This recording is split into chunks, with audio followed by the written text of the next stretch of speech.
portion of the agenda. Disruptions, interruptions, outbursts, or distorted orderly conduct of any kind will not be tolerated.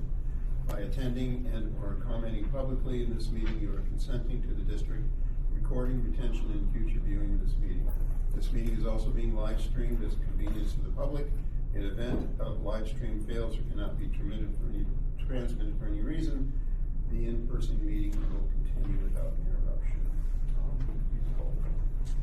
John Bayless. Here. Nick Lovell. Here. Stephen Yerger. Here. G. Here. Please stand for the pledge of allegiance. I pledge allegiance to the flag of the United States of America and to the republic for which it stands, one nation, under God, indivisible, with liberty and justice for all.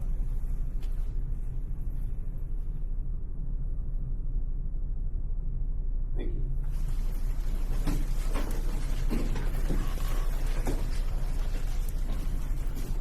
We now recognize members of the public who have signed up to provide comment as stipulated in policy 903. When your name is called, please approach the podium and state your name, confirm you're a resident or a taxpayer in the district, and topic of discussion for the record.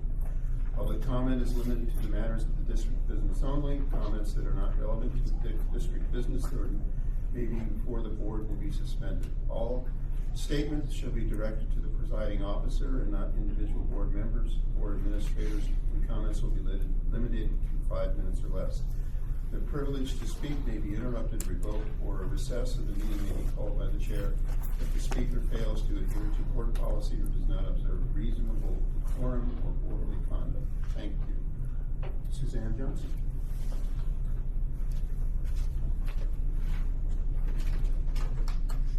My name is Suzanne Johnson, and as a district parent and taxpayer, I've repeatedly shared my concerns about this district's spending and budgeting practices. Even with a 3% tax increase, this estimated budget deficit for next year would range from $3.4 million, as shared at last month's meeting, to $2.3 million was the figure shared last week when they adjusted for revenue assumptions without. But to move the needle, they did all this, they adjusted revenue assumptions, but to really move the needle, you need to cut spending. These deficit estimates are significantly larger than surrounding districts, even though our budget is much smaller. This isn't normal, and serious course correction is needed. How did we get here? For the last 4 budget cycles, we've had 4 different superintendents with the failure of the superintendent searches. Further, conservative worst-case projections have been used that led to estimated deficits when creating the budget that turned into surpluses after the budget year ended. Last year, we had a one-time source of revenue from a land sale, and we had an extra $6 million in our assigned fund for the building project that was contributing to significantly higher interest earnings than we could expect in future years. But now that's gone. And I don't think we're going to finish any sales, land sales next year. So we need to move to efficient, balanced budgets, i.e., let's do the right things, but do them right. Minimize your resources to achieve goals within your available funding. This requires being solution-oriented.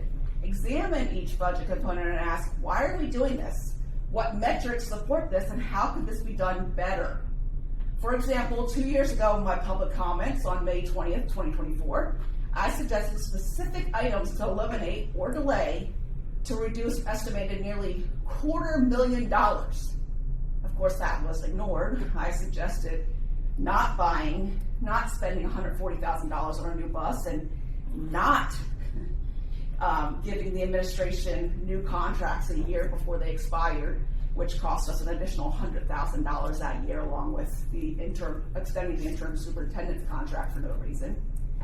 The new bus was completely unnecessary, just as I said, because the business office did a cost-benefit analysis, something I and others suggested, which made it so we contracted out all of our transportation and sold off most of the fleet. So that's $250,000 that we didn't even spend that year. To make a real dent in the deficit this year, how about for every additional dollar in revenue generated from asking the taxpayers to pay more taxes, you cut $2 from your operating expenses? So if you want the taxpayers to provide an additional $500,000 from a 3% tax increase, how about the district also step up and cut $1 million from your spending? While spending from the capital reserves impacts our overall financial health, delaying one-time projects such as the baseball and softball field doesn't reduce our projected deficit, which results from our annual operating expenses, not one-time expenses. Over 6% of this budget, our operating budget, goes to salary and benefits. Instead of waiting for retirements or other vacancies to assess whether positions could be eliminated, leadership must make these tough assessments with each budget. And rather than cutting classroom positions that could be detrimental to our students and our education goals, we must look for operational efficiencies. We've already asked our teachers to do more with less. The administration and district office must do more with less. We are way too top-heavy in this division. In this district. Eliminating or consolidating business office positions and Act 93 administration, i.e. those with the highest salaries, would have an immediate, significant impact on reducing annual operating expenses. Another thing to consider, I asked the assistant superintendent about the district's nursing needs and whether CNAs could be used instead of LPNs to assist our 2 RNs so that we can expand our hiring pool and perhaps reduce costs. This is what I'm talking about when I say you need specific suggestions that are solution-oriented and looking at how we can do things better. Thank you very much. Okay. Anybody else? No. Good evening, everyone, and this is a budget session. This is like every other school district across the Commonwealth. They're dealing with budgetary issues and tough decisions that have to be made.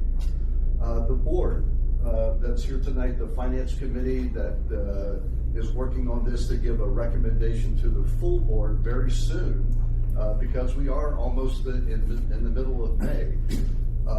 We want you all to be able to do your due diligence. And even though it was kind of a last minute type thing, the more I thought about it and reflected on where we're at, I thought it might be helpful if Judy, Tom, and I got a little support from our leadership team. And again, I appreciate all of you staying on short notice today.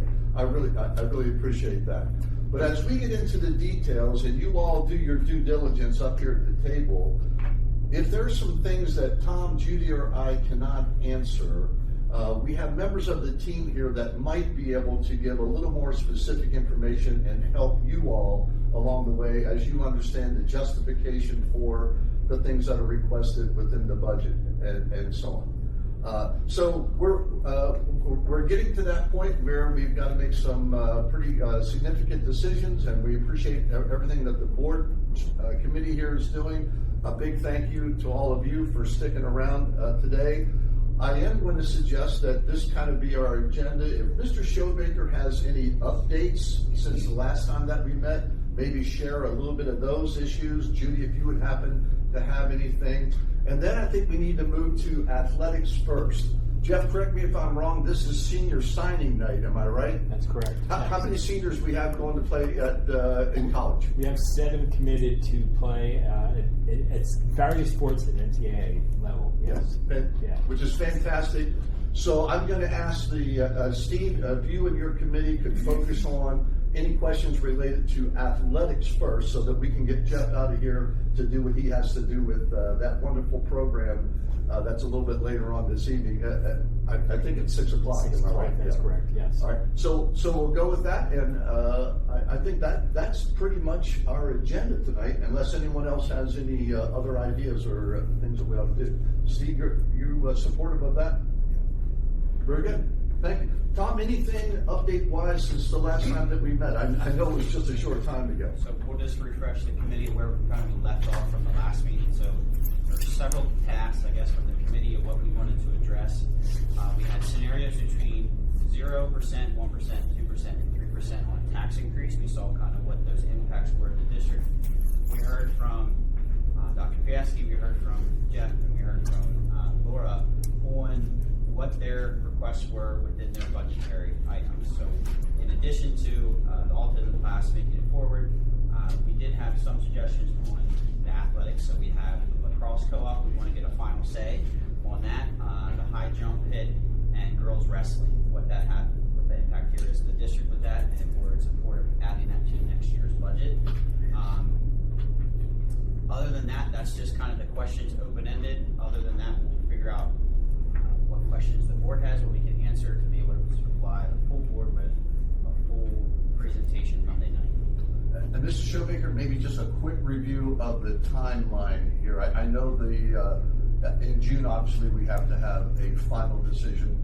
This preliminary decision really doesn't mean a whole lot, but I think traditionally Littlestown has tried to get that recommendation pretty close to where you're going to be in June, I believe. Correct. So we have historically tried to keep it as close to what we would have approval in June, minor any changes that happen in that month of June. So we have on Monday night, I believe it's the 18th, we will have a vote session where I'll present the proposed budget to the full board. And they'll either approve or deny that. If it would happen to be denied, we would have to have a subsequent meeting to have something that would be approved. And then that would have to then trigger a 30-day wait period for the public to view that. So if we don't have something approved, just want to make it aware that we would have to do a secondary meeting post our agenda, our June vote session to accommodate that 30-day window. From that, we have a June FP&S to do any of those minor movements, to present again at the work session in June, and then have final approval for the 26-27 budget. So we're at the crunch time here for budget approval. So we're not gonna do the different scenarios, we're gonna do one. I would Last year recommend, we did scenarios. I would say no more than two. 1 to 2 would be my recommendation to present to the full board. So if we're between two, we could do both. If there's a sole one option, then yes, that would be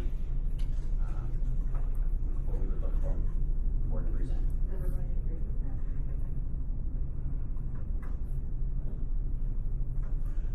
that? Well, first of all, I want to thank you all for staying and making the information available to us. We really appreciate that very much.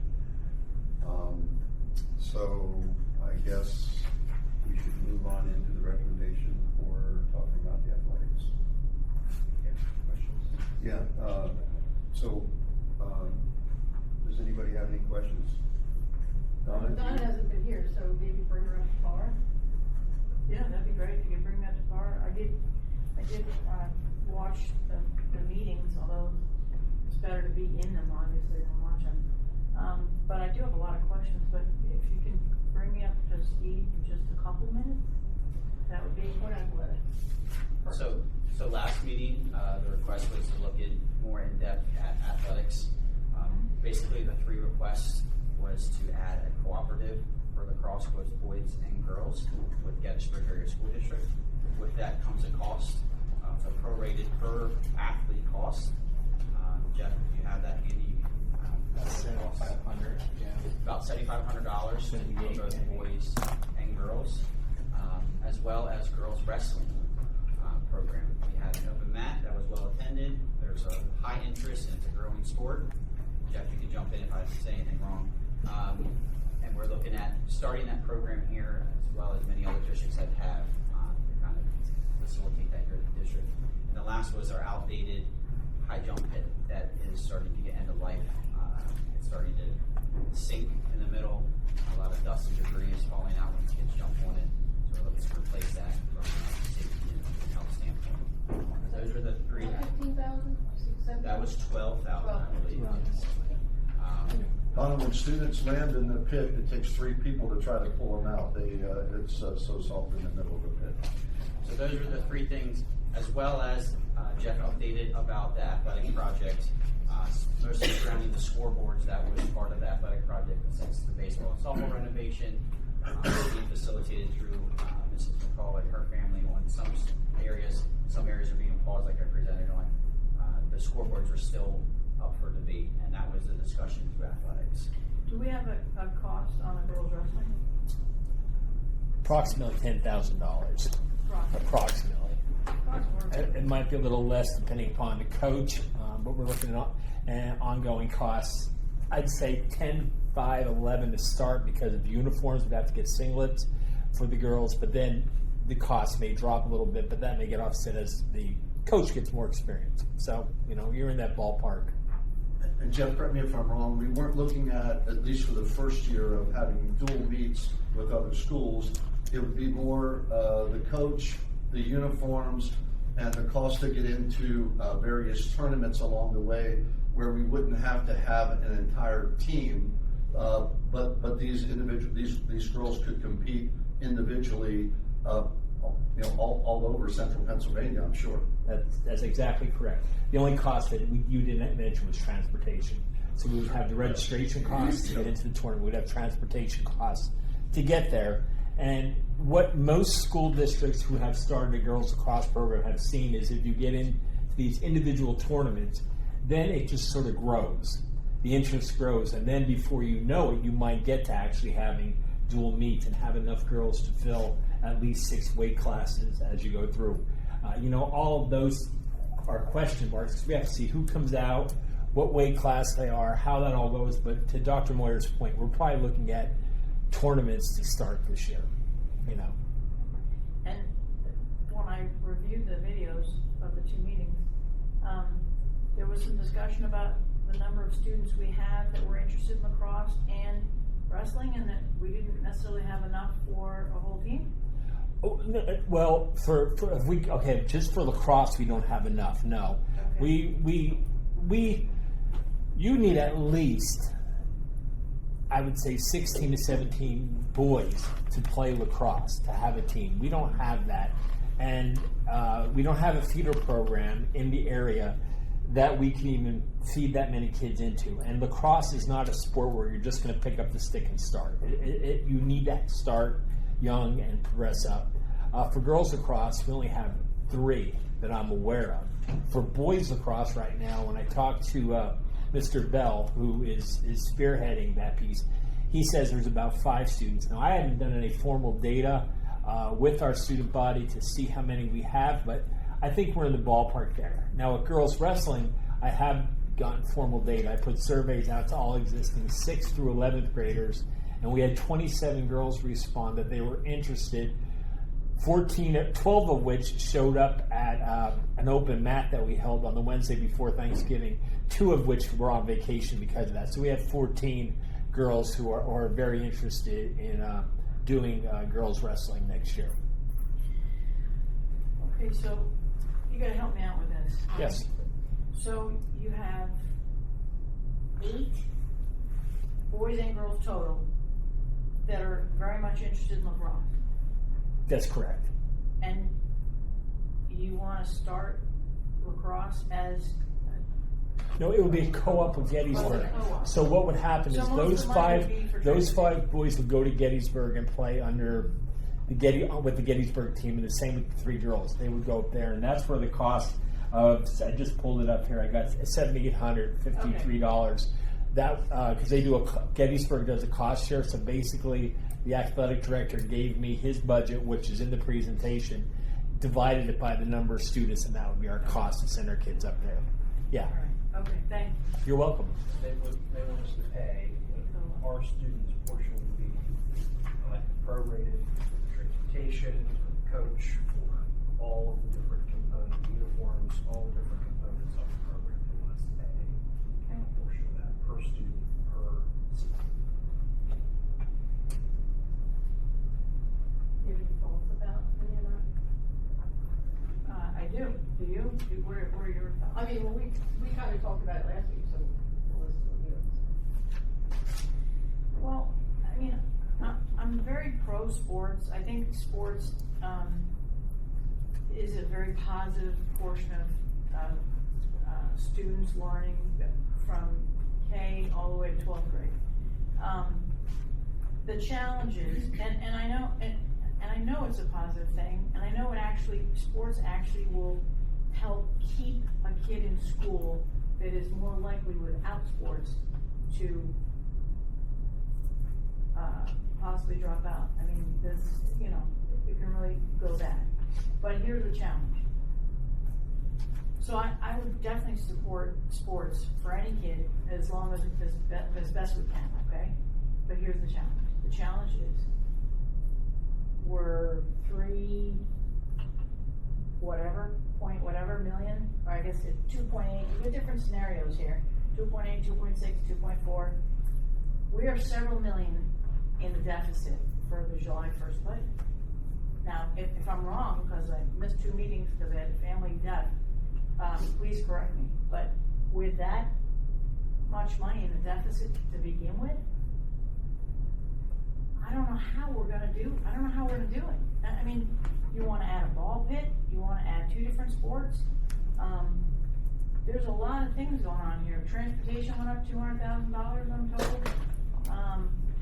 So, you know, until we can really get a handle on the numbers, just my personal opinion, I think it's going to be really hard to add anything to the budget when we're already at such a deficit. That's just my opinion. If we can get a better handle on things, I'd throw sports in the mix before I, put anything else in. But and here's the other thing. You're gonna be sorry you asked me, but now you did, so I'm gonna tell you. Here's the other thing. Our main job here, because this is public education, our main job here is to educate these kids. That's supposed to be our most important focus, is to educate them. So that when they graduate, they can leave here and know how to read and write in such a manner and to such a level that they'll be able to progress themselves through life, really support themselves through life. Sports is, and sports can also help them excel in life, absolutely. But unfortunately, because it's public education, we have to focus on academics first and sports second. It's not what I like, but it's truly what we're supposed to do. So with that in mind, it's going to be hard. Thank you, Donna. You're welcome. I have a question. Mr. Alsakis, Mr. Shoemaker gave us, I think, a tentative answer on this, but I want to just confirm. What uniforms are up in next year's uniform cycle for replacement? Let me pull that 1 second. I want to give you factual information. I got that right here. I just said Tom gave a tentative answer last time. Oh, okay. I get a confirmation from Mr. Alsakis. Next year's uniforms will be basketball, junior high, approximately $4,000 is in the budget. Junior high cheerleading, approximately $2,000, and football junior high for approximately $10,000. Oh, and then then on the bottom, wrestling, high school, varsity, and junior high, $8,000 and $3,000 for a total of $27,000 in uniforms next year. So do we inspect them to make sure they need to be replaced? Or Well- just for the 5-year cycle?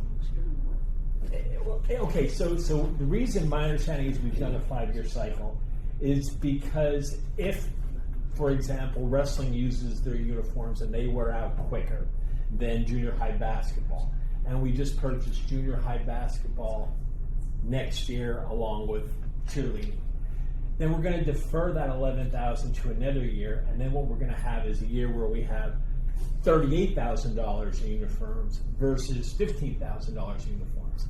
This stabilizes our budget in the sense that we always have that $22,000 to $26,000 range of money for uniforms.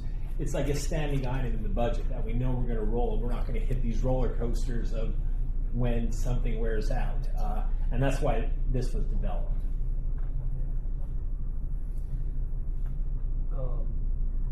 For me, the biggest item that I think should be a priority from the standpoint of athletics is the high jump pit.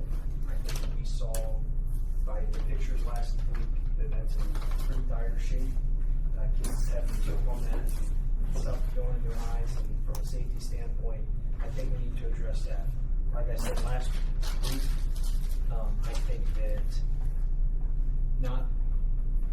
I think that we should take a 1-year pause on the uniform cycle So there would be no uniforms bought this year, and then next year we pick up where we left off. With this year, we delay everything a year to make some room in the budget for that, and purchase the high jump tip. Can you So that's one of my revisit cuts. the co-op for lacrosse and wrestling next year? Like I said last week, I was sort of in agreement with the statement of, I think it's a difficult situation to look at budget adds when the projections that we've seen. Do you have any other thoughts? Okay, well, for the sake of time, how do you all feel about next recommendation? And do you have any comments on that? On the uniform policy for a year and the co-op policy for a year? I mean, if that's what everybody else wants to do, I would do it. Well, these two, Well, we don't even have a co-op lacrosse yet, right? Or he's saying, but instead of doing it this year, we revisit it next year. I mean, we can always bring it back up for discussion next year, for possible start. But you gotta have a funding source. You know, I mean, you can keep bringing these things back to the table, but if we don't have a funding source or an identified funding source for them, it's gonna be a challenge. Well, that's one of the things we said last week, is that when something's brought to us, tell us how you're gonna pay for it. okay, so, It's not just leave it up to the board to figure out how to pay for it. Okay, so Nick, you're saying delay the uniform cycle for 1 year and then use that money to purchase a kit? Is that what you do? And the pay costs, they go 12. yeah, yeah, so. Any more questions for our athletic director? Jeff, thank you very much. Thank you. Enjoy the rest of your evening, and congratulations to Yeah. all the seniors that are heading at the college to play sports. I'll pass your words along. Thank you.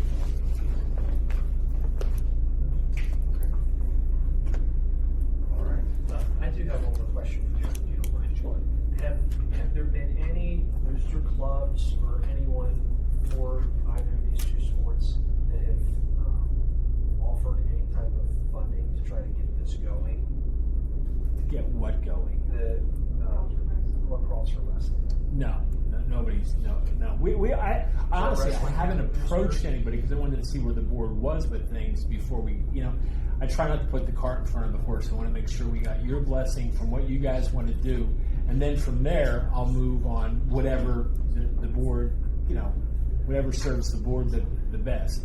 I have not reached out to any, we don't have a booster club for lacrosse, obviously, and wrestling is something new, and we would have to build that because I'm not sure that boys wrestling would want to throw money right at girls wrestling or on that one. The girls didn't help support that program, So there's those pieces you have to work through.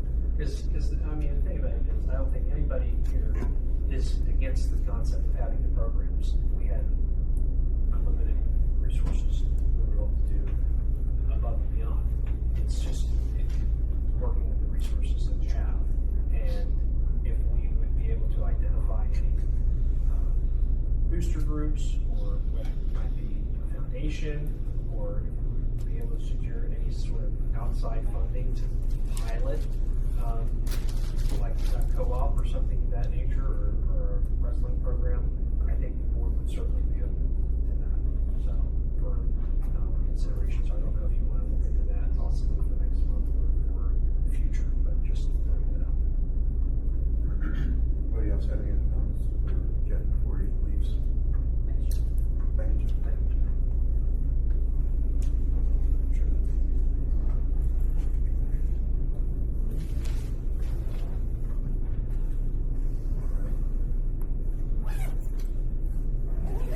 Dr. Moyer, way that you wanted to I was going to leave it up to Mr. Yerger as the chair. I don't have a strong preference. I know you have a lot of information that's been shared with you all, so I'd just like to generally open it up to you all for any questions, and we'll try to get the person that's suited to answer your questions, give you the detail that you need to support. Okay. And the transportation bus route change. Anybody wants to bring down the total of that? 200,000. That was they want to change, the number of students on the buses rather than something that would pay. Yeah, so, last time I presented on behalf of Laura, so the request was to add essentially an in-town route to reduce the length of time that are on the bus, reducing disciplinary issues and ride time, as well as helping facilitate the number of students on a given bus. So we had an update on what the ideal, I don't have that off the top of my head, here somewhere. The numbers for the seats, students for the Yes, seats? actually. Okay, I got that, thank you. I was gonna say, still have her stuff in there. So that was essentially, we also have, increased services for special, needs routes. We have several outplaced, students who have the transportation, and then we have, an increased Amish population that have non-boats that require an additional, vehicle. We're not sure yet if it's going to be a van or a minibus. We're still working on the logistics of that. So they just pay us for to transport, is that right? They don't pay for transportation. We pay. We have to pay as a district for non-public transportation. The state does reimburse us for some of that. But yes, if they're within our boundaries, within 10 miles outside of our boundaries, we do have to transport those students. Are we taking them to Lancaster? No, they have to be 10 miles outside, just 10 miles outside of our Oh. border is the I maximum. don't know where their school Yeah. is. We have several within our boundaries. So how many students do we have in that category, roughly? That, we currently have 13 routes, but that also includes all the other non-pub routing as well. I don't have the student count for non-pubs. Okay. So the 200,000 includes all of that? Correct. The additional in-town route plus covering the, Yeah, increased special needs, increased non-pub, and then the annual percentage increase per contract. what do you know how much that is? It's no less than 2.5%, no more than 4.5%, depending on what the, how they put it, essentially, the cost of living adjustment would be for transportation. So it cannot exceed 4.5, but it can't be below 2.5, depending on which one. Cost of living adjustment would be in between that, that's what we would do. So how do you know what students are gonna need what bus routes to know to add a discount? So regular routes, we get that through enrollment documentation, and parents elect. They've already done that for next year? We start that as soon as a parent wants to do that for kindergarten. They start any kind of registration, so kindergarten coming in. So upon registration or anything, they can submit those changes. Is there a closing date for that information, or is it constantly being fed into the system? It's always being updated. The beginning of the year is the only exception. We do cut it off at a certain point, so Laura can have the route set, and then she works through those for about 2 weeks, and then she reopens it back up to be integrated in. So it's kind of like a 2-week window where there's no really adjustments while she works out the routes and makes sure everything works good, and then she starts adding kids back in. I'm taking that in the summer. And then the same thing, kids with withdrawal, they come off those and it goes through, yes. But that's all, yes, that's all during her summer planning work for the upcoming school year, get that vetted out. In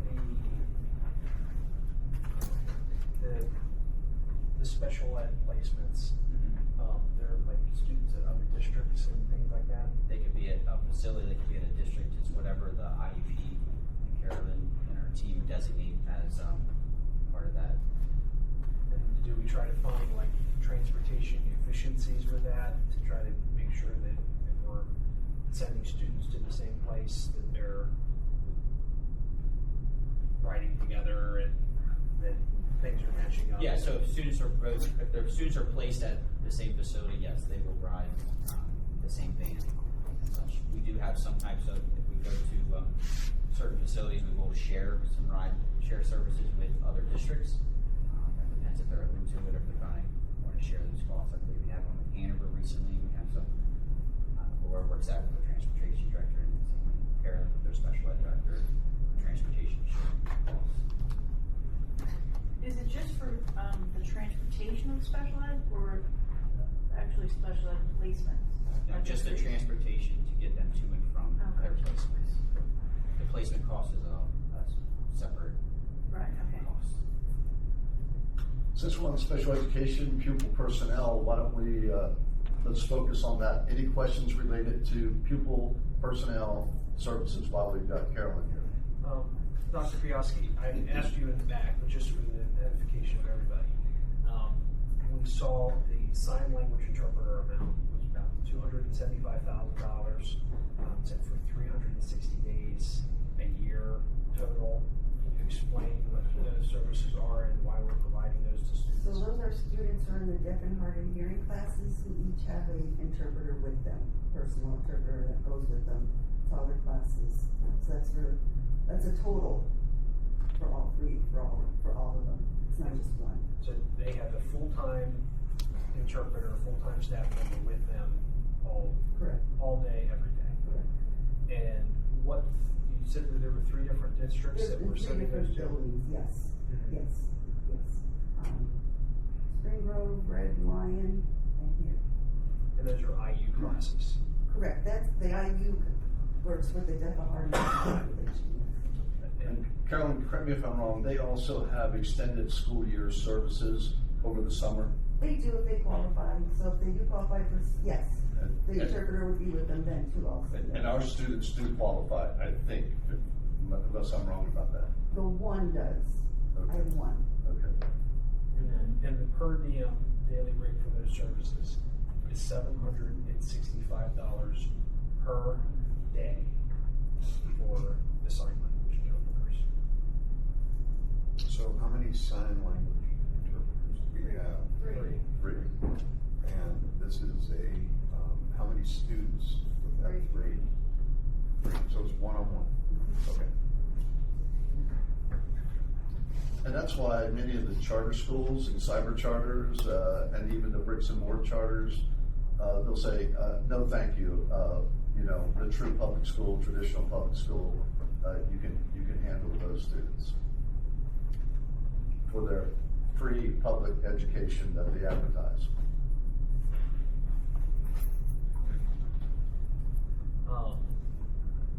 Anything else for pupil personnel? One of these days you'll get Carolyn's department right. People services. It's a big umbrella. It works now, it works. Everything.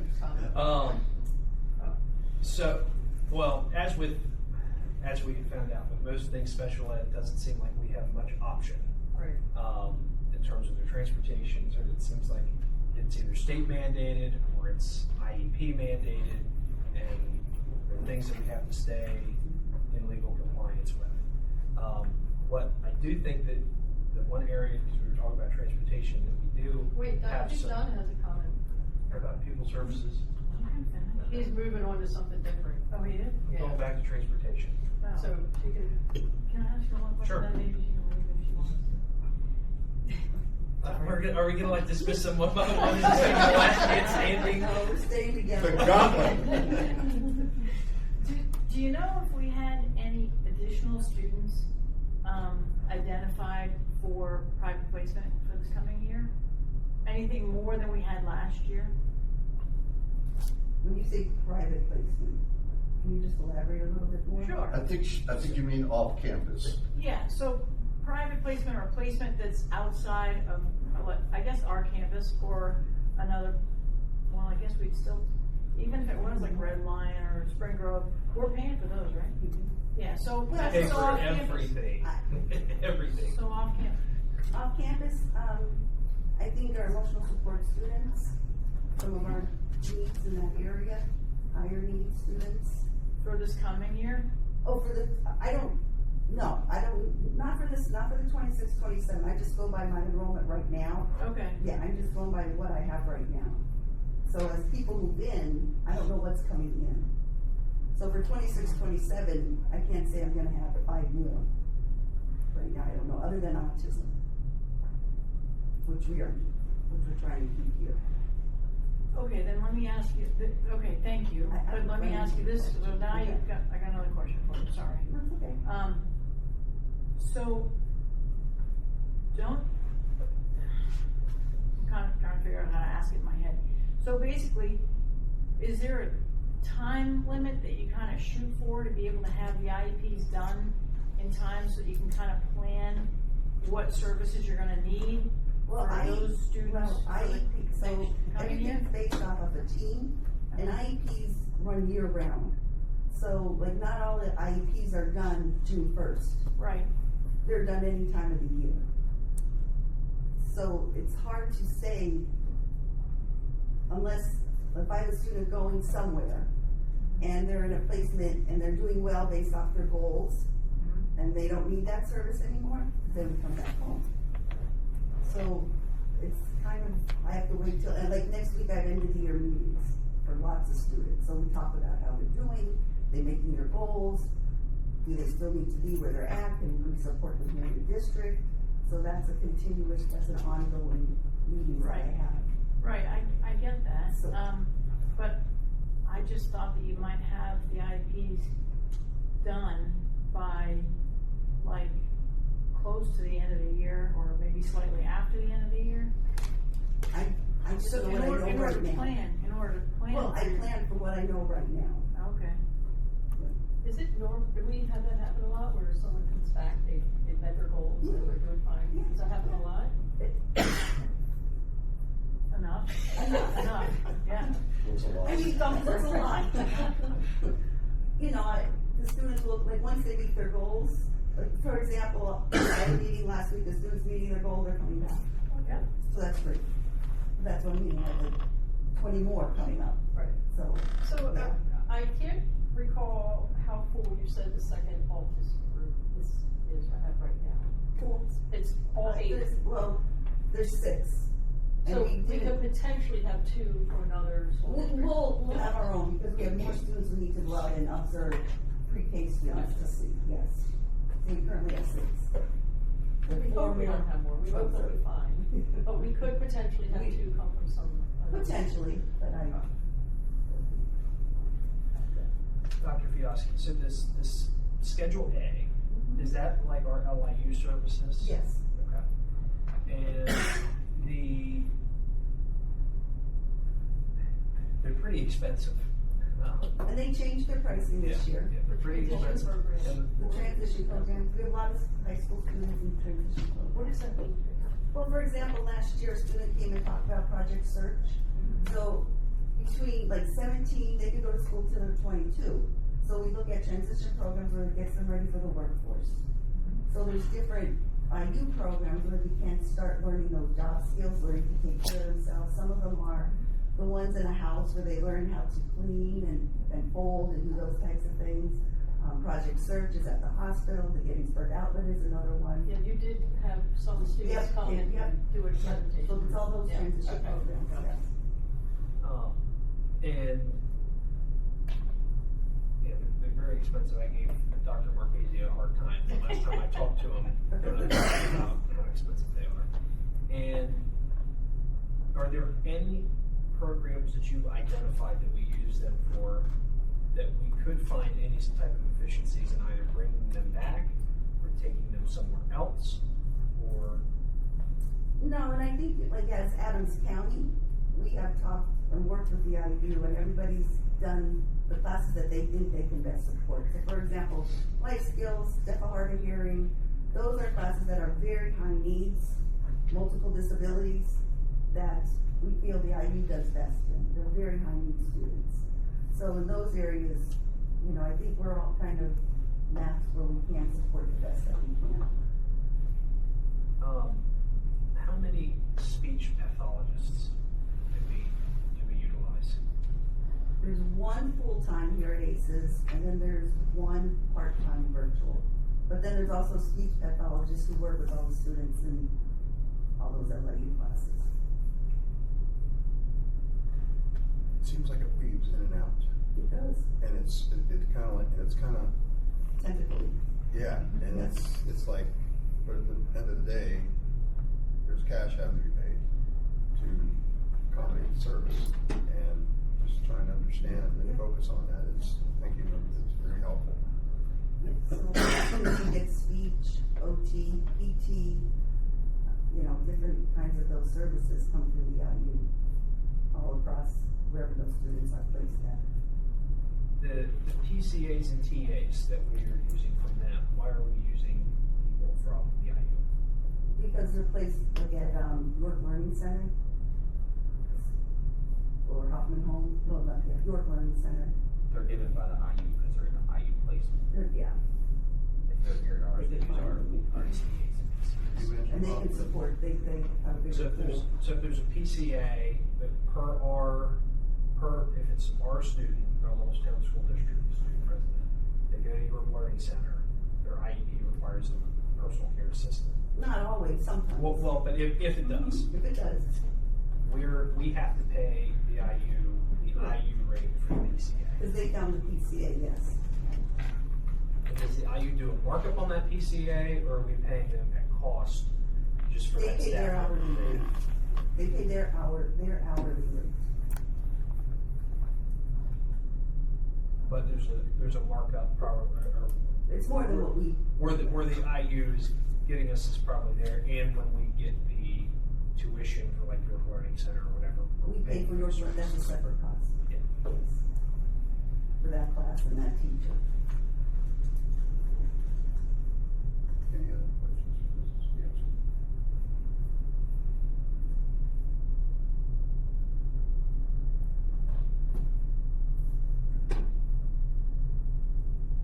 Don, do you have any other questions? I don't think so. I mean, I'm good right now, thank you. Thank you. Jamie, good? So where I was pivoting back to was the special ed costs that are presented to us is pretty much mandatory. There's not really anything we can do with that without providing the student with their free appropriate public education. However, with the transportation, I think the one area that we can see a possible savings is to not expand the extra regular ed route. I know that it's not the ideal circumstance, it's preferred by the department, but that's a pretty significant savings. They're wanting to add a regular ed. Oh, the in-town. The in-town. Okay, gotcha. Yep, and so, I think that is an area that we should identify too. Is this still involved, Dr. No. Kowalski? So, We're not dismissing them all. oh, okay, all right. I think people were wanting to leave, and I thought, okay. This is like The Apprentice, have you ever seen that show? Tom, The consequences of not having that in-town route, I know Laura's not here, unfortunately. So- Can you speak to that a little bit? So there'll be longer ride times. With the longer ride times, we pay a premium to price transportation if it's over basically an hour one way from the route back to the district. If they do that multiple times a day, if it goes over 4.5 hours, we pay an upcharge for that. As well as we talked about just capacity and the vehicles, they can have them, but some of the larger kids, those capacities aren't necessarily what fits the amount of kids that fit on that. So that's another So one. what's the cost of going over that time? If we go over 4.5 hours, I don't have the markup with me. I would have to circle back on that. I don't think that was in per, It wouldn't be what your ask is. we would have to go through and see which ones would be over the trigger. We didn't go through that exercise as of yet. But these are the routes that we have now. So are we experiencing significant overages now? We do have some overages now, yes, correct. I don't have that. Well, isn't there also a safety concern too? So there's essentially the kid, if you have overcapacity, kids are essentially in the aisle with their feet and their backpacks or anything else, so tripping hazards is one.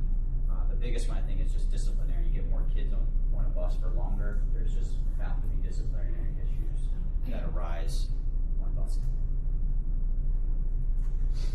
What's the average capacity of buses in the route?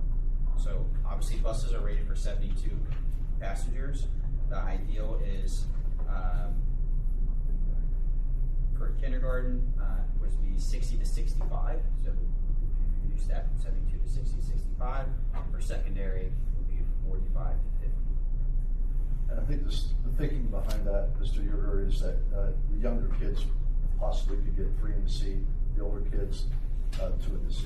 Yeah, so, That's a little more reason. yep, so elementary students, we look at 3 big grades, at grades 4 and 5, they start to get they're a little bit older, a little bit bigger, so some of those might only be 2 to a seat, that's why those capacity levels are reduced. Because elementary route is obviously K through 5, and secondary would be 6 through 12. I don't know, handout you gave us, the gray was, what it is now, and the blue is. No. So I think the blue gray is was- in-town routes, the blue would be identified to change the route. So if you see the notes, I guess on the beginning second page, it'll say, color coded, gray is in-town, blue is capacity out or over limit that we would target to look at that in-town and propose essentially a new bus to facilitate that. Vans, we weren't gonna touch, we feel comfortable in the vans right now and being able to, move kids around in the current route.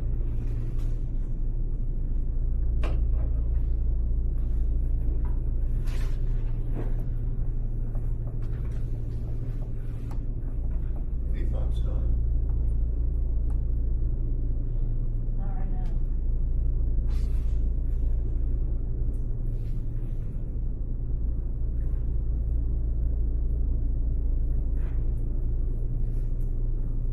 I guess it's kind of hard to look, when you're looking at the request, and you're looking at potential overcharges and everything, and not knowing what those numbers are. What is the impact of our decision from a budget standpoint, from a, just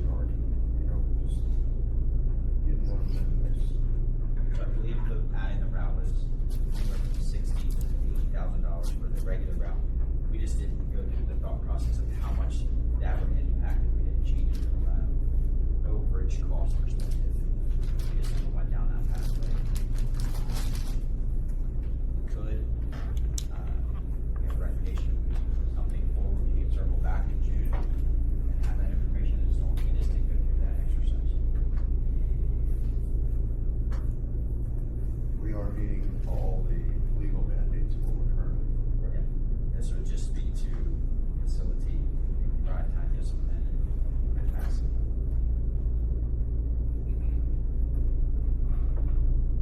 Have we had any increases in reports of, injuries or, disagreements amongst students on the buses?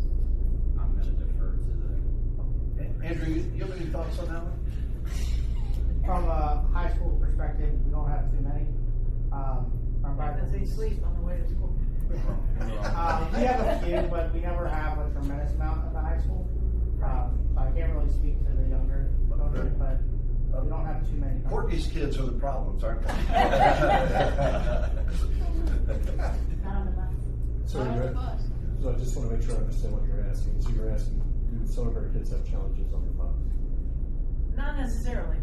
Have you heard, or are you hearing, right, any additional reports or issues in regards to safety or instances that may be happening on the bus more than you have in the past? I'm looking for like an increase, like is there a sign that we're getting that maybe more kids are, Yeah. because there's more kids in the bus, et cetera? Yeah, I would answer that sort of in 2 ways. One, the more kids you have on the bus, the more conflict you're going to have, and the more safety issues you are going to have on the bus. Coming from the high school perspective, where there's not a lot of bus referrals, or bus issues, my short 3 years down there, I have been a little surprised at challenges that we do have on the buses as a result of kids and behavior, which ultimately does become a safety issue. Because the driver's trying to drive the bus, he's not necessarily in the classroom, where the teacher's moving around the room and engaging in interacting, and there's some, what I call positive constructive activities occurring. So, yeah, we do get some challenging behavior sometimes on the bus. It's hard for me to say, is it a higher number than normal? I just didn't know if you had noticed like an uptake or an increase in, I do feel, because of the number of kids that are on the bus. for me, in my experiences, my exposure, that number is higher than what I would have expected. But not necessarily more than normal. It's just, I'm kind of shocked too. I would have thought high school, middle school would have been more in the little I don't ages. know that high school doesn't have the volume, but when we do get one, it's for a higher level thing. There's a fight on the bus. Right. There's a forbidden item on the bus. There's waving on the bus. Because the bus driver, as Mr. Moran said, is busy driving the bus, they're not hearing all of the little squabbly disagreement things that a teacher might to right back. You know, and high school, middle school kids can kind of contain themselves that way. So when we get one, it's much higher level stuff. Yeah, we get more volume, they get the bigger issues. But when you look at this, what you mainly want to change is high school, middle school. I think it's pretty.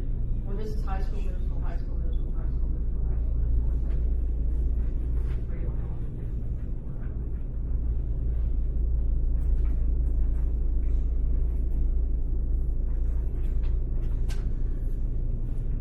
Does Donna have it? I'm looking at what I have as one like that. I think I printed it. Is it in this one? No, Yeah, it looks like this. I thought I gave you one. If not, it might still be on my desk. Did it come up on the high jump? Is it in the high jump group? No, this would have been a separate one. It might be sitting on my. How about the proposed budget scenario? Is it now? I mean, you can have one. All right. I remember printing it. The gray is the in-town groups, and the blue ones are the ones that you want to change. These are high school, middle school. So these are the numbers.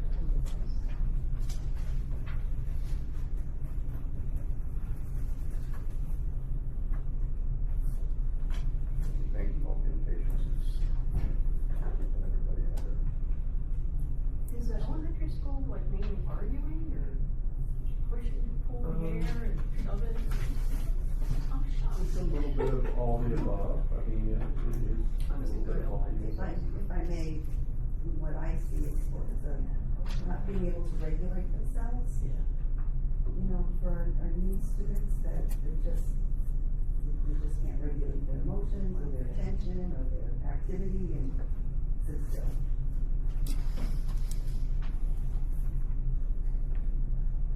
So, what routes is it that Christ is taking over this year? Is that non-pubs? Yes. The non-pubs Christ would be taking over. From Lincoln? The following year would be special needs, and then Christ would have all three of the. Is our price rate better than the Lincoln rate? Yes. For that proposal, the Christ rate was better from a longevity standpoint. Thank you. But it's better than the current rate that we're paying. So like next year, we're gonna be seeing a cost savings going to Christ. From a non-pub perspective, we would have had to go out to bid, so I can't answer that. Because the rates were ending. We didn't have rates for 26, 27 before the contract ends at the end of this fiscal year. We would have had to go out to RFP just for non-pubs. Not the RFP, we included the additionals for Christ to absorb when the Lincoln contracts end, so. Right, but compared to like the Lincoln rates this year compared to what we're gonna pay Christ to do the same job next year, that's just what I'm asking if they. But it's not apples to apples, because we would have had to go out to a 5-year proposal, and those rates would be drastically changed from 5 years ago when we obtained the current rates now. Just like we went out to RFP, it's gonna go drastically change, so they're not apples to apples. We would have a 5-year difference from lock-in in. So the answer is it's not, it's higher, or the price rates are higher. And I would 100% expect Lincoln rates to be on par with prices now, but we don't have rates for that.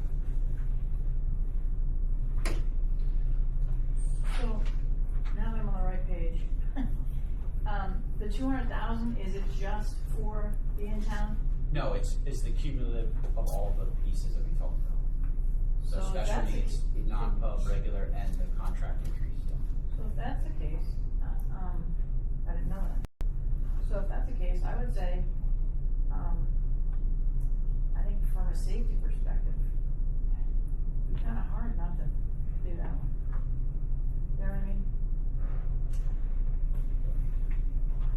When I first did the math, it came up to 33,000 per bus, but I'm assuming, and that was going on the idea that it didn't include the Amish students, the extra students going to special ed, outside placement, transportation for them, yada, yada. If that includes fuel, the bus, and the bus driver, and the bus driver's benefits, 33,000 per bus. 60 to 80,000 for the in-town route. That's what it just said. For one route? Yep. So that, yeah, we would then get, That math doesn't even work. Well, I think that you're adding them all together that's on this sheet and subtracting, but there's different elements to, like, some of these are vans, some of these are minibuses, so they're different vehicles. Okay. So for the regular bus, it's 60 to 80. and they go per how long the route is, it's a lot of factors. Okay. And our fuel is not impacted because they have to pay. Correct. We get the fuel through our consortium, the IU, so we pay for it, and then they reimburse us for dollar for what they use. That was per the agreement. Last So year. these things that we're seeing in here, they're not patented. No, this Anyway. this is just their rate cost, adding a route, and then doing that times our 176 days, I believe, next year. Prorating that across.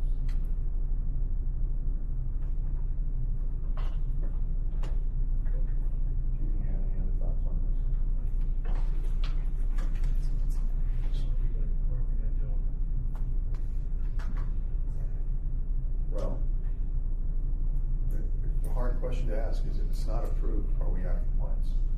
Not from a regular ed route. From a special ed and a non-club, we are required to do those. So from a regular ed district decisions to move forward from an in-town route perspective. So basically, all the required, mandated, that's getting you taken care of regardless. Yeah. Okay. Yeah, so then Nick had the proposal of removing the regular ed route. Donna, basically, I believe her proposal was to do all the routes.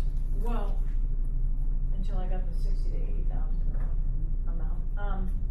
How much would it be if we didn't just do the in-town route? How much does that lower the $200,000 cost if we just don't do the in-town route? $60,000 to $80,000. I said that's how much. That's how much the regular ed route costs. So then we're looking at possibly 120 to 140 total. Yeah, that was just the change. That was just a highlight change from the April meeting to the May meeting. Well, I think the question is, you have a $200,000 figure, you have mandated, it's in there, which is 120, 130-ish. And then the rest of it is the in-town route. So the in-town route is the discussion. Do you all want to keep the in-town route in it, or do you guys want to take it out and just do the mandated stuff? That's the question.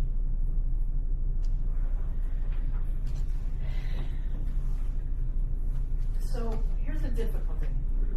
Difficulty is deciding what we're gonna delete before we actually know have a total list of things that we can delete. So until we develop a total list of items that we could possibly consider removing, it's hard to just say, okay, let's just do the buses. You see what I'm saying? So is your request to get additional information, and do we have time for you to be able to do that to our next You meeting? mean for the 200,000? I think. Are you talking about the 200,000? No, I think we got enough You information. just wanna clarify what you mean, like, So, so are you wanting to put all of the potential cuts out there and then us go through? we need to get this done. Well, that's what we are. We've just been going one by one, but Have so. you guys already put your interest, the things that you have concerns with, That's what we're on the going table? Well, I'm sorry, I missed. We're going I missed your to, we're meeting. going to each one. Well, We'll get to them, It's I just think. this meeting. Okay. But what we've been doing so far is we've been going through seemingly each department. All right, And the okay. questions we have for the department. All right. Fine, then I say we circle back on the buses. Because I'm not ready to say I don't want to not add them from a safety perspective.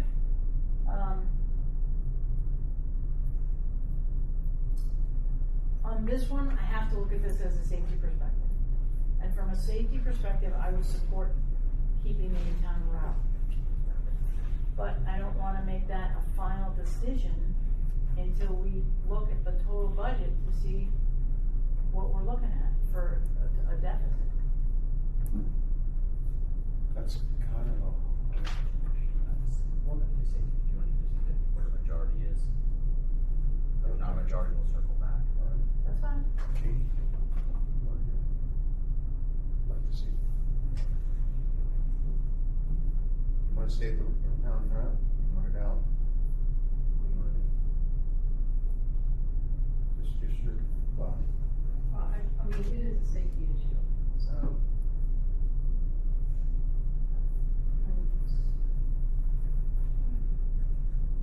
So, Want to circle back after you hear from some of the others? How's that sound? Okay. On a lighter note, how about we go to Dr. Naylor and let's talk. On a lighter note. Let's talk a little bit about technology and what questions might you have relative to 26, 27 technology? Can I?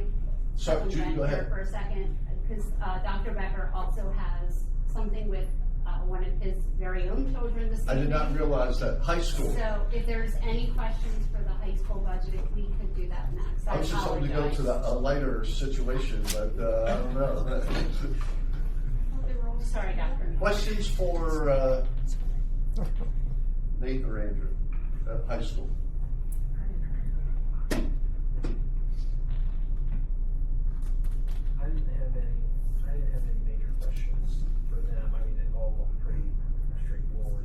I mean, before the, go ahead. I would just say for the general public and who might be listening out there, my experience here, being here 8 months, one of the things that I've learned is that pretty much all of our departments, by and large, have been level funded for years. So as I've said before, on many occasions, some of you privately, some of you publicly, the low-hanging fruit is pretty much gone. If you're thinking that there's a lot of low-hanging fruit out there that we can just make cuts. That's not your reality, and that's not the reality of most districts in Adams County for sure, and any other district that I'm aware of at this point. If we're gonna balance the budget down the road, and I don't think it's gonna happen right away, but it will happen if our team can work on lowering expenses and this team can work on generating a little more revenue. It'll be a team effort if it's going to get done. I'll keep saying that until I'm blue in the face. Maybe that'll sink in, maybe it won't. But in the end, if it's going to happen down the road, and it won't happen 26, 27, but it might happen over the next 2 to 5 years. I can see that trajectory definitely happening for the Thunderbolts. So when we go through their departments and we look at line items and so on, I think it's great that you all are doing your due diligence and putting in this kind of time. I think that's commendable. But at the same time, I think you do need to realize that this is not a luxurious budget or requisitions that people have asked for in the vetting process all the way through. And Donna, and I know you know this and so on, and you had mentioned about, well, I got to see all these things that we possibly can cut.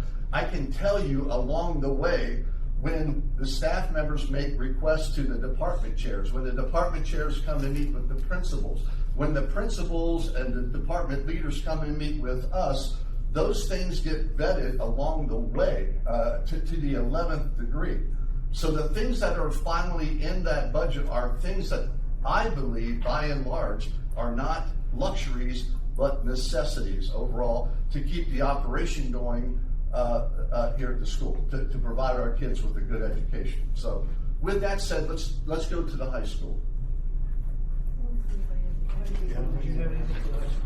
Don't let them off that easy. They deserve to get questioned a little bit. Come on, Jeannie. I actually thought your budgets looked really reasonable. Wow.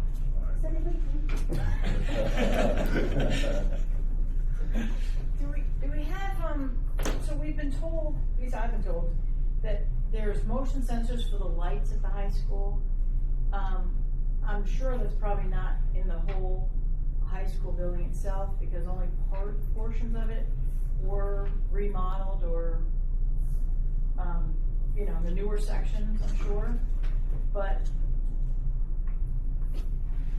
what do we have in the section that faces the tennis courts, I guess the back of the school, and then on this side of the high school that would face like the stadium field? External lights? No, internal lights. So I know there's classrooms all in. The only place I would say that don't have those upgrades would be the basement level areas. So Well, and I don't know about all of the 90s wing does Did they have the new, update all those? yeah. Okay. We also receive rebates for all those efforts from the electrical company as well to have those. So I'm really concerned about the electric bill. That's what I'm kind of focused on. It just seems really high, and at night, like when we leave our meeting. No, not to interrupt you, but I do believe that's an anomaly because of all the construction that's been going on and the extra security lights and things that are in areas that normally, now that construction, we're down to, the punch list. Again, I think utilities are expensive everywhere. Right. But I do think the excessive utility cost for us this past year, I think it's pretty hard to judge by that because of all the extra electrical that was required for construction. Just my opinion. Okay. And I think I've heard Victor and others talk about that in the past as well. Okay. Well, because there are a lot of people in there working even in the evenings late, and of course, anytime anybody moves into that area, you're going to see things pop on, and they stay on for a period of time. Which, once things start to slow down and that's not happening, an entire wing like the older part of the '90s wing, there's really not a lot of reason for people to be there. Once the construction's finished, and they'll stay off. So a lot of the ones you're seeing probably that are facing like the stadium. The tennis courts or the stadium. Yeah, I think you'll start to see not do that. One would hope. Okay. All right. Thank you. Thank you very much. We'll be holding down to lower electric costs. Yes, that's right. We should see a significant drop this year. I don't think This is really bad. I still go through rooms and in this building, and if I see lights on and there aren't people there, I'm turning them off all the time. Honestly, I actually do try to do the same thing up I there. was gonna say that, I really do walk around. I think I might have OCD. Yeah, I get frustrated in the office because I turn it off and I move and I'm like, and I just turn it off. I can't go home. Yes, how do I leave? Unbelievably. Andrew, Dave, thank you. Questions?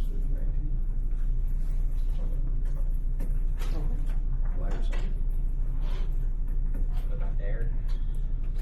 Are there any questions committee has for?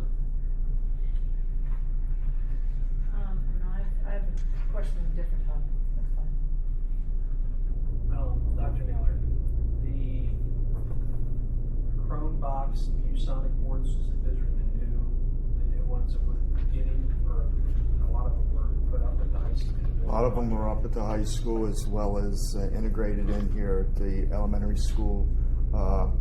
Part of that process is applying a Chromebox, which is more or less a Chromebook feature to the device, so that frees up the teacher's device so that the interactive board is a standalone, more or less, computer to help and assist with streamlining the instructional process and the resources that we've seen with that unit in the classroom. So the 6,000, how many of those do we get with We've been trying to phase those in, so they're approximately anywhere from, depending on the summer, anywhere from $300 to $400 a piece. The board or just the Chromebox? Just the Chromebox. Okay, so the View Sonic, that's what all of those we already have? We have those, yes. Okay. Yes. Yeah, we purchased a large portion of them through the construction project. Correct. So this is, it's like when I was in, it was the teachers, like desktops back in the time, for the most part, that they had hooked up to the projector that they would do the whole thing on. Now Right. it's a separate Chromebook. This allows them to work separately from their teacher device at the board, and it's a standalone unit then. It's the way it functions. And do we even have desktops in the classrooms anymore? Are they all laptops? No. The only desktop lab right now that we're looking at refreshing would be the engineering lab, Mr. Ferguson's lab. He still utilizes CAD and desktop hardware with regards to that classroom. So the library, they don't have that desktop lab anymore. Remember the elementary school, Rolling Acres used to have it, remember that? Yes, I do remember, but They don't do that anymore? And the new devices on the refresh cycle this year are from what grades? New devices at ACES in kindergarten and 3rd grade, and then at the secondary level, 6th and 10th grade.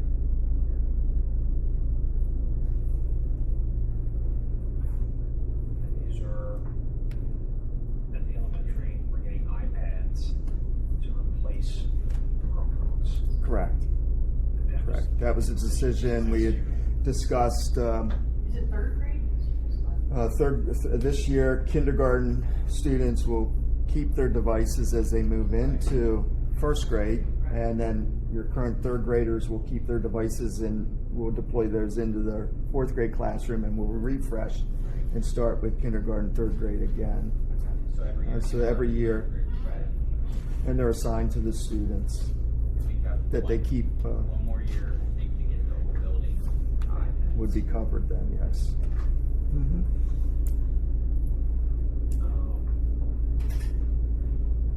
So then I guess 5th and 2nd, I guess that makes sense, because 5th and 2nd, those teachers are still going to be accustomed to Chromebook instruction until their final year.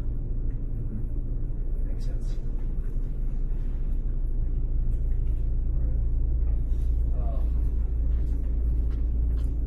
The website, that's a topic that we've discussed some. Do we have any intention of ever switching websites, or are we currently satisfied with? I can jump in on that. We're currently within a contract period with GirlShare/Rooms. I believe we have next year is the final year, and then yes, we would be open to possibilities when that contract would end at the end of next year. I don't know how much Jeannie is in love with our website. So yes, we frequently visit other school districts and look at what features they have and don't have and what we can integrate here. Yes, we're actively going to seek other options when that contract ends. That's all I have. Colin, do you have anything to add? No, thank you. Thank you.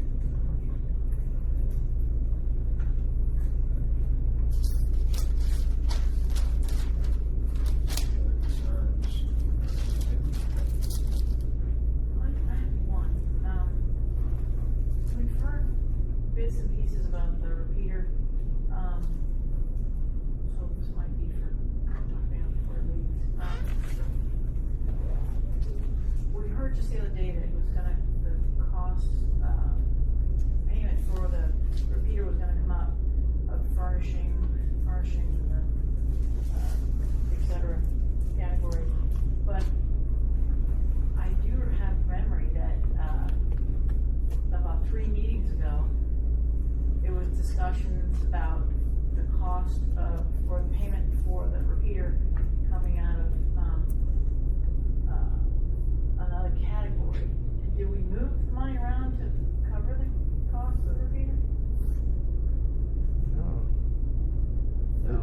been in that. It was a non-approved item that needed board approval within the construction project.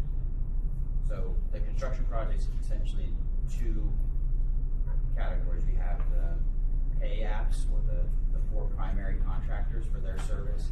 And then we have the soft costs. And then the soft cost is broken down into several subcategories, which is change orders, furniture, fixture, equipment, professional services like architects, borough fees, etc. So the med ed costs, what came out of that, the radio repeater is going to come out of that, and all the furniture that we purchased would come out of that.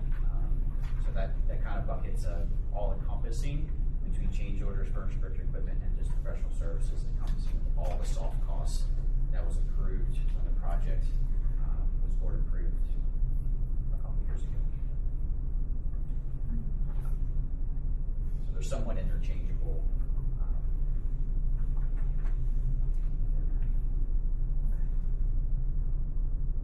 Good. Thank you. Thank you. Tom, can you explain the LIU supply bids? Yeah, so that is a consortium that we use. It's called Joint Purchasing Board that district can participate in, and they go out and bid collectively with all the participating school districts. Then go out to those vendors and get those items at a discounted rate.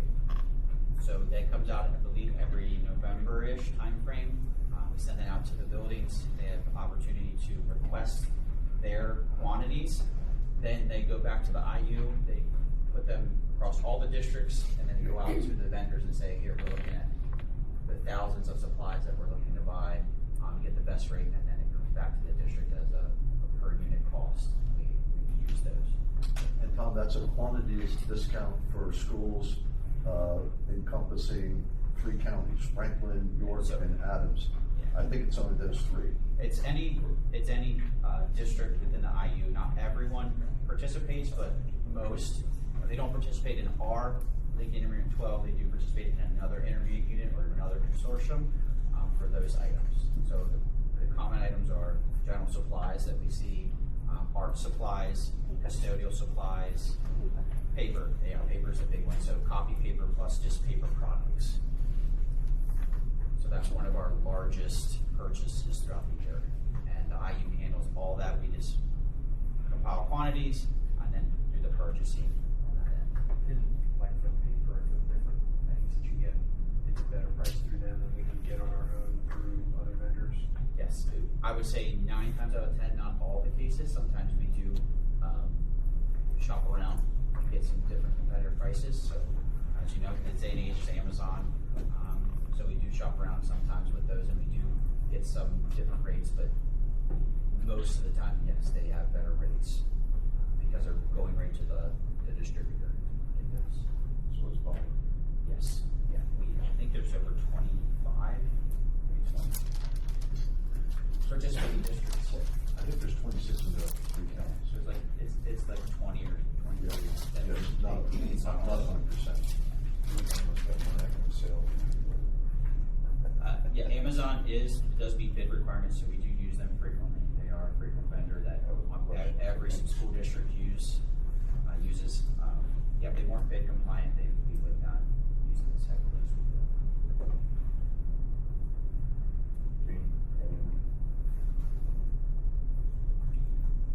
I have a question for Dr. Merriman on curriculum instruction. The different curriculums that were listed as being purchased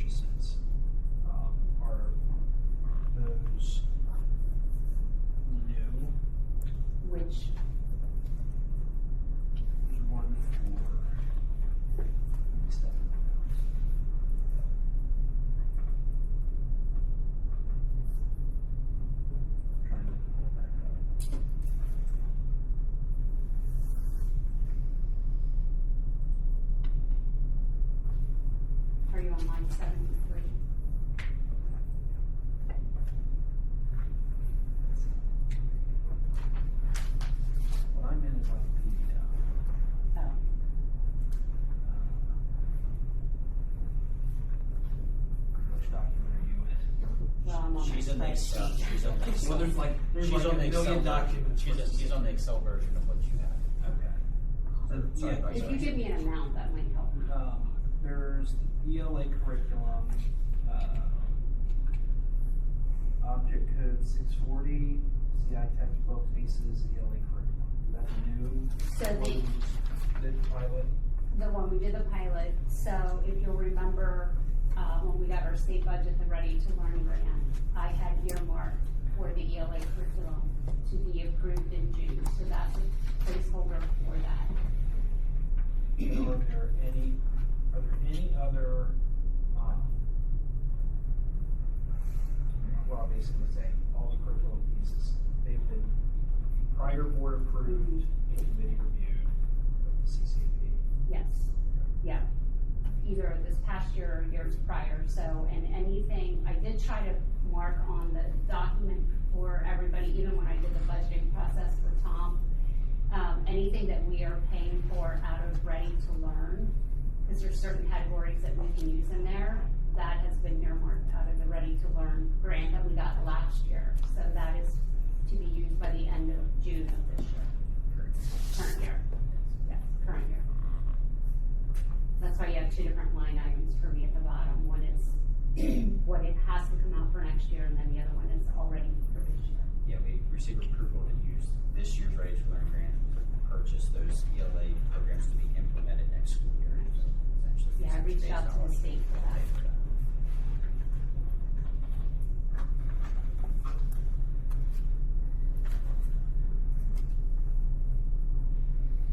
There was a continuing education for the nurse.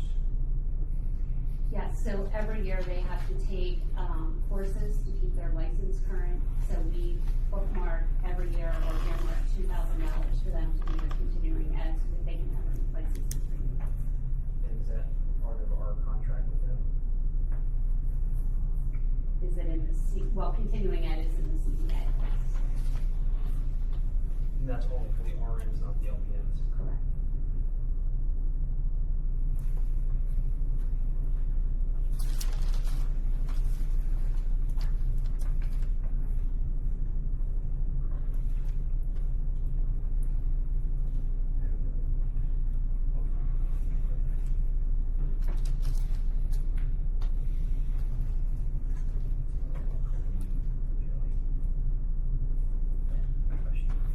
Does the committee have any questions for everybody else that's here?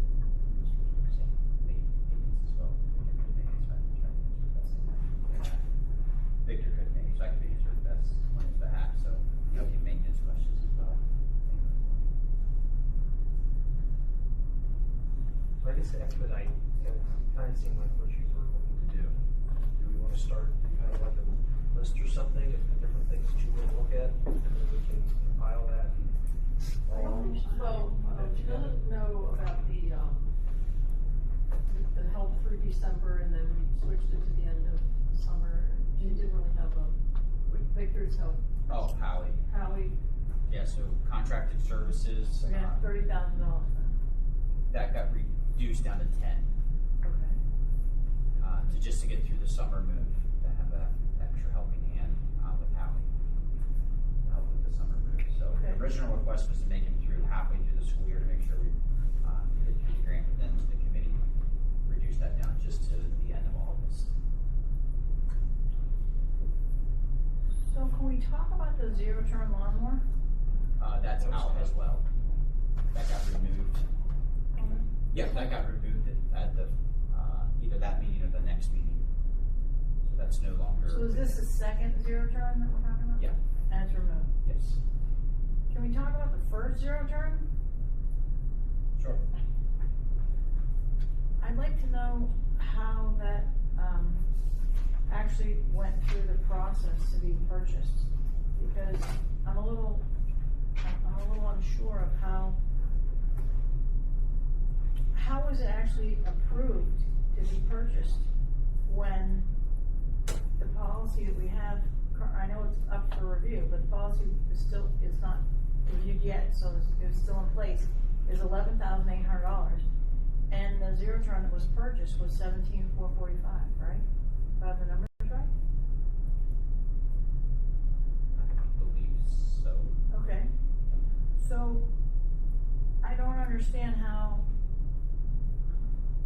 come before the board, and I'm not sure who actually authorized the purchase of that first zero turn.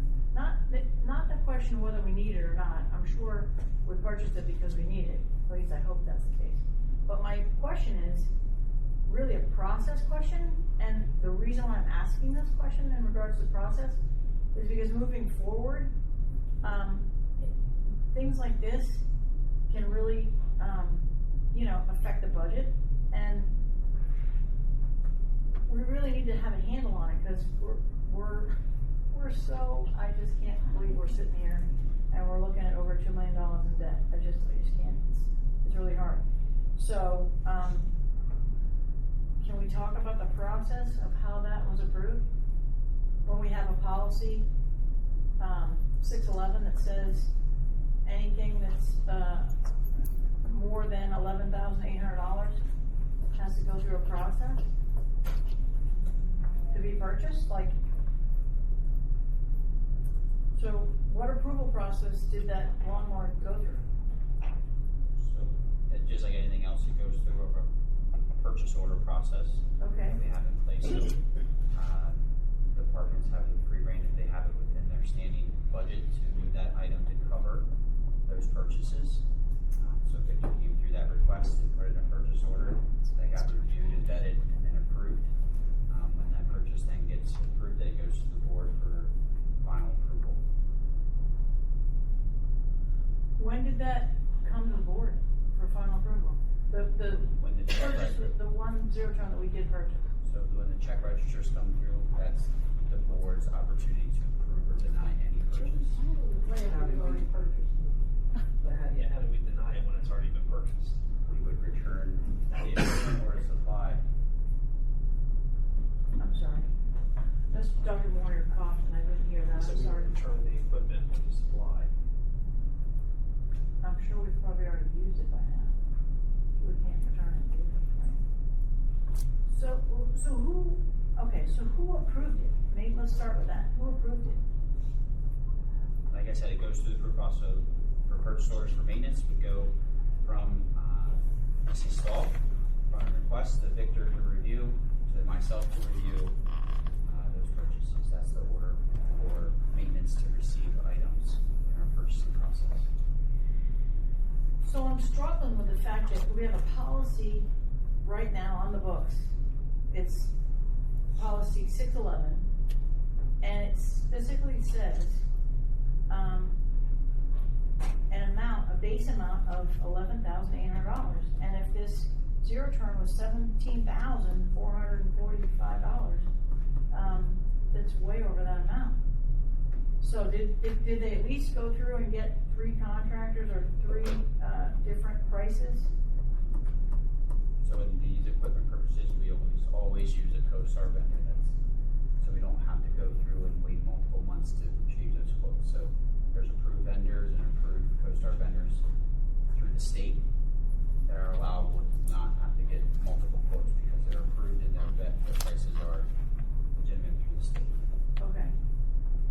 So But this, the CoStars and the bidding requirement, I know that's the state thing, but does that circumvent this policy that says that they're required from at least 3 responsible contractors Yes. for purchases of supplies, equipment, or services that exceed the base amount? Or From the quote standpoint, yes. but here's my challenge. How do we go from $11,800 in the policy to $17,445 for the purchase, the item purchase? Are you I'm not following familiar me? with the exact wording on the policy. It's Yeah, right I here. have to find It says, all purchases that are within budgetary limits and were originally contemplated within the budget may be made upon authorization of the business manager. Written or telephonic price quotes shall be required from at least 3 responsible contractors for purchases or supplies, equipment or services that exceed a base amount of $11,800, subject to adjustment. And just goes on about under section 120 of public school code. anything less than that amount doesn't require a competitive bid. So do we get a competitive bid, and the co-stars, that's all we have? So what it's saying, it's, so for anything over the 11.8, Yeah. but less than the amount required in competitive bidding by law, we've got to get the 3 written or telephonic quotes. The state says that gets circumvented if we use co-stars, because they are approved and meet those requirements in lieu of getting 3 quotes. Even though it But seems. isn't it the competitive bids that we circumvent through co-stars? It's any purchase that would require either quotes, bids from a state or federal compliance, or from a state perspective. From federal compliance, we have to do what federal compliance says, because that's our to be. So yes, they are any purchase that would be over the threshold to require. I believe it's 12,100-ish to get 3 quotes, and then 25 or 26,000 to have sealed bids. Both of those options are available to use co-stars, PEPM,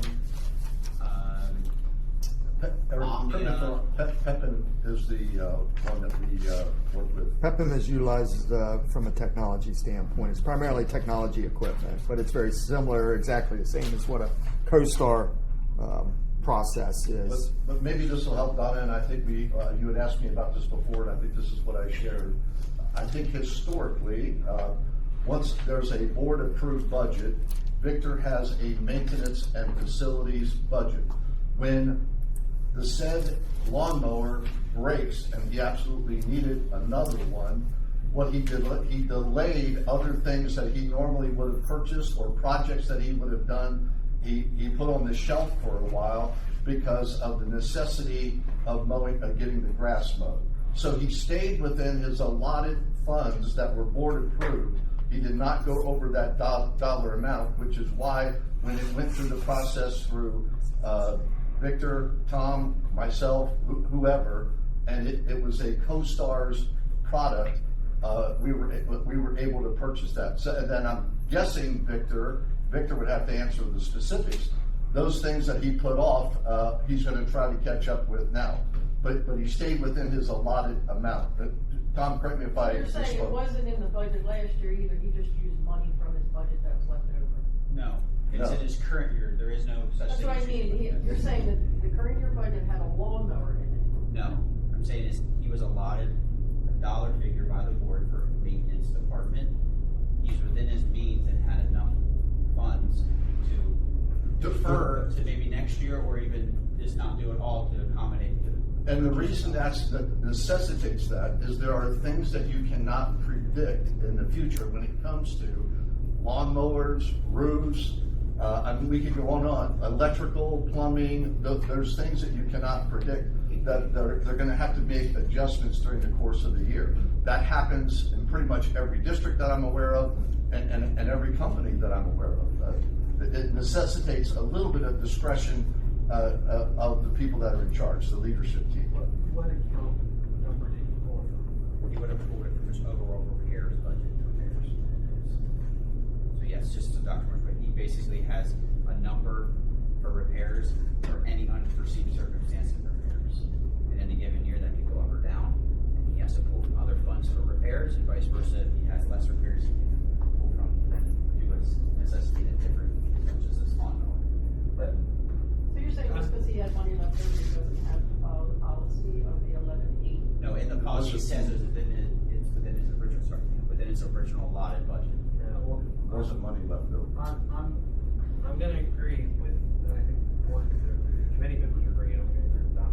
The policy says all purchases that are within budgetary limits and were originally contemplated within the budget. So this lawnmower wasn't originally contemplated within the budget. It wasn't budgeted for. It was still within his limit.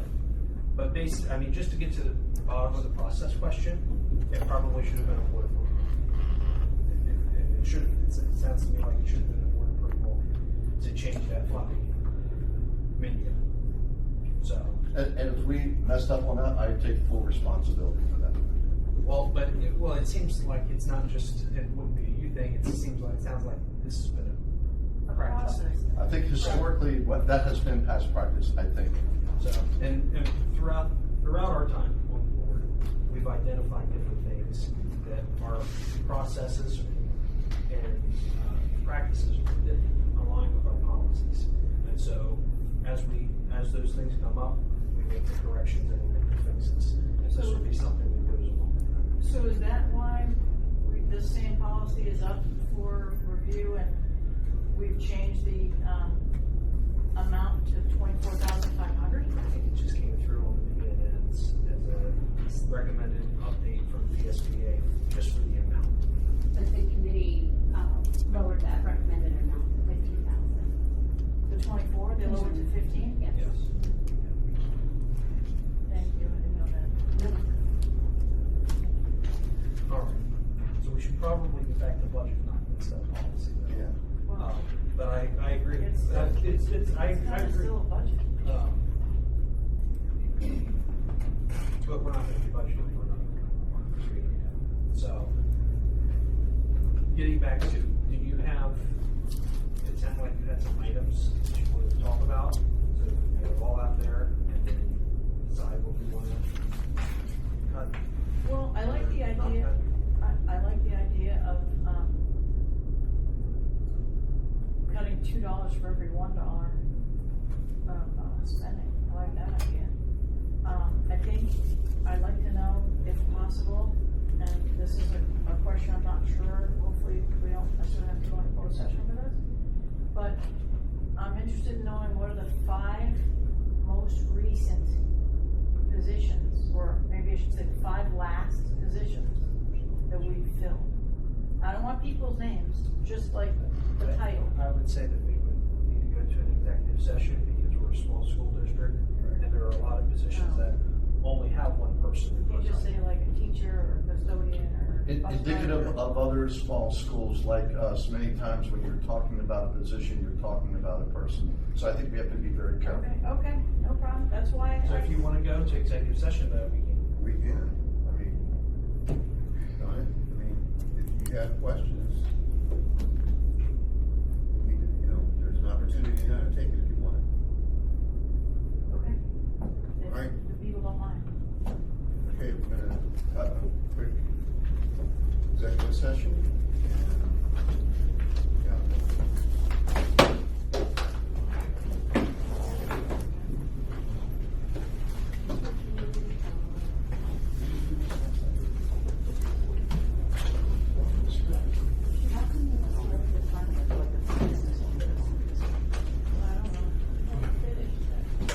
It sounded like you were.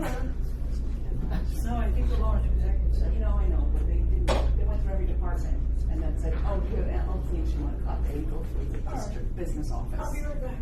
Oh, because we haven't finished yet. But they went through every department but the district office. And said, oh, do you have things you want to cut, Donna? But wouldn't go through the department that has the most. They're not gonna talk about anybody up here, they're not gonna cut that, the few dollars. It's crazy.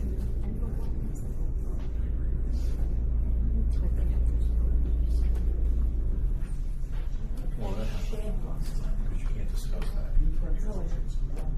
You've had it happen. Just gonna write it down. Yeah, so I need to go back and talk about it. I'll let them go out home. That's what they did. And then he came out and said, we're not gonna talk about it. Remember? That's what they said. Since Aaron can't make that up. Go in the back and talk about it. They come out and said, we're not gonna talk about it. The 6 8 first.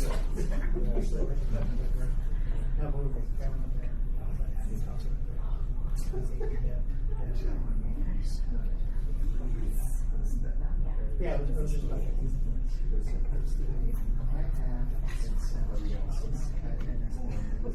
So it was just. That's just what I have to say.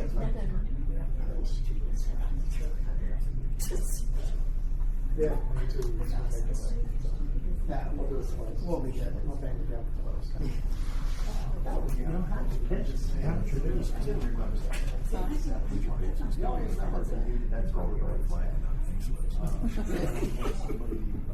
Sorry, but if you want to cut the budget, I mean, 2 years ago I came up with $250,000, and then where are you talking about?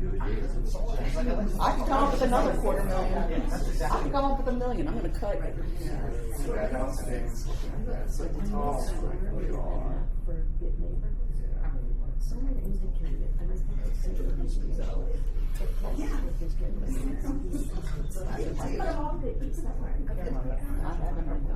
There you go.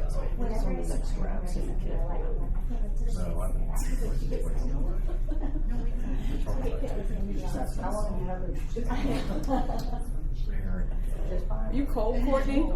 Me? Yeah. I'm just stiff, so I'm just Oh, trying I thought maybe you were cold. Well, I was shivering a little bit earlier, and I thought, It was if like I the put air- this over my shoulders, is that in poor taste? If I cover up with the reserve blankets? It seemed like the air conditioning got a Take little two bit of them. colder as the meeting was going on, and I'm like, I'm just wiggling because I'm not used to sitting so long, you know. So when I sit for more than an hour, I have to get up and wiggle around.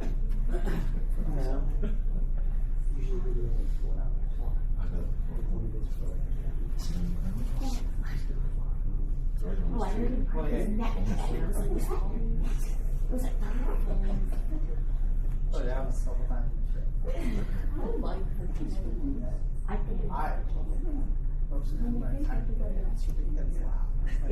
I was Like canceling meetings, and now we have to cram this into our schedule. What about thinking the public their time? Oh, right, they don't want the public here. So then I got thanks.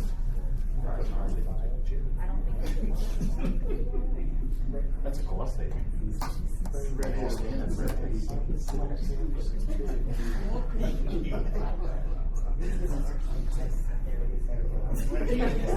I appreciate them. I'm not taking away from thanking them. I'm not taking away from that. It should be acknowledged that they're wasting our time too, or infringing upon our time too. So what did they cut? Maybe a bus route or oh, and 30,000 for.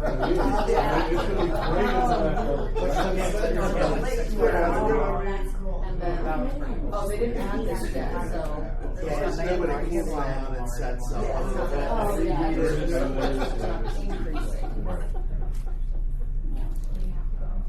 Oh, and, oh, they cut $27,000 in Get rid of For a year.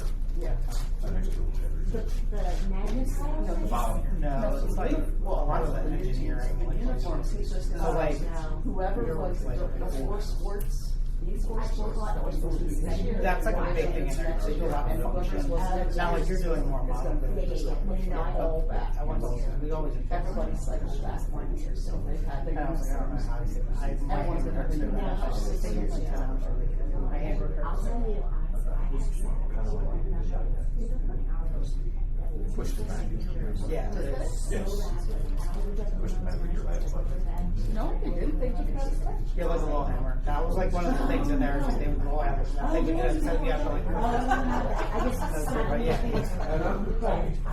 and I don't know, and then you brought it in, and then I'm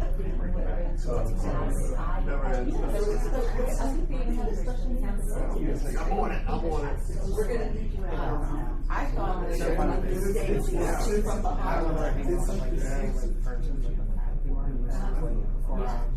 I thought it ended up helping one. It was like a lighted background of it, and slide was just popping up. Oh, no, it was the That's so cool. It was expiring. So then they went to iPads, and we got iPads. Oh, that's how much. So they did replace the one last year. And they took about, yeah, and they took it out of 10% supposedly, but then they didn't manage it because it's. Some of them look. But they said they were using that was instead of and they also were classrooms that I thought they were last year. Like, I know some of the, like, little kids, because, like, obviously, they're not like little kids, but.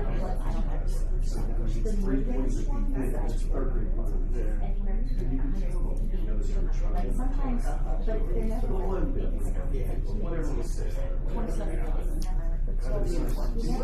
They cut $27,000 for uniforms. Because they know people will pay the price. Well, that one, those are like very much, so it's like, adults have more money than kids. Oh. So 15,000. Wow, we cut that down by 15.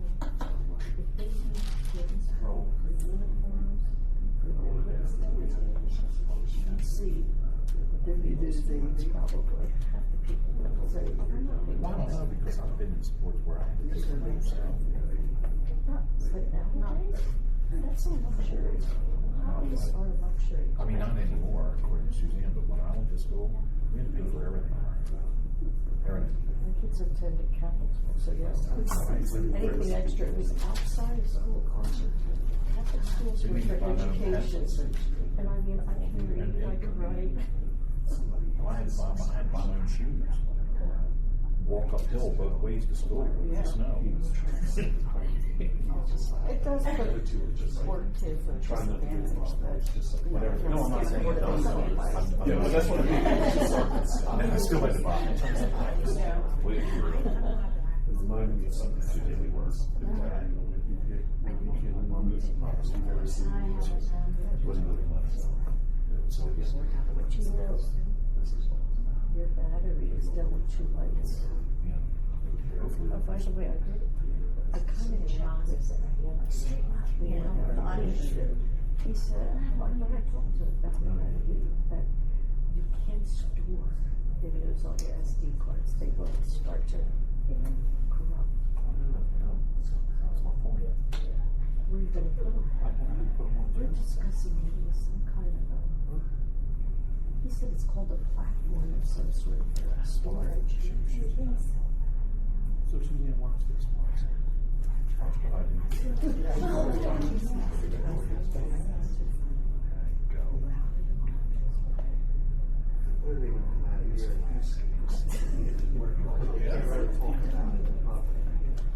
So we've cut 15,000, this is it, I think, and then, now that 200,000, that was already in, was that already, he already added that in, right, for the, did he already, no, he didn't. No, he didn't have it. The 200 for transportation. So we cut 15, and then we're adding Whatever we're adding. 120 to 200,000. Yeah. 140. Just go from plus, Yeah. they're saving 60 to 80, so 120 would be good. Yeah. So, we've cut 15, but added 120 to 200. I know. Anybody else hungry? Is there anything else?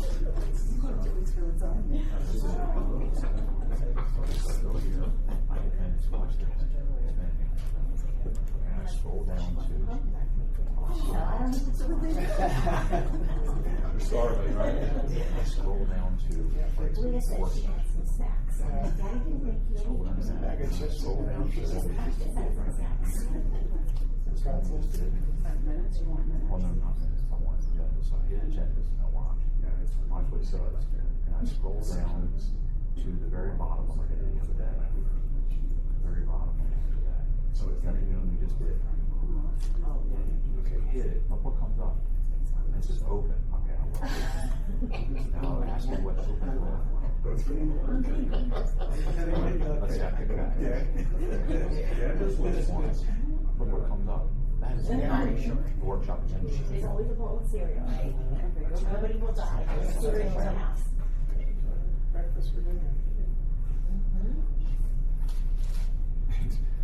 Whatever opening with doesn't allow me to do it.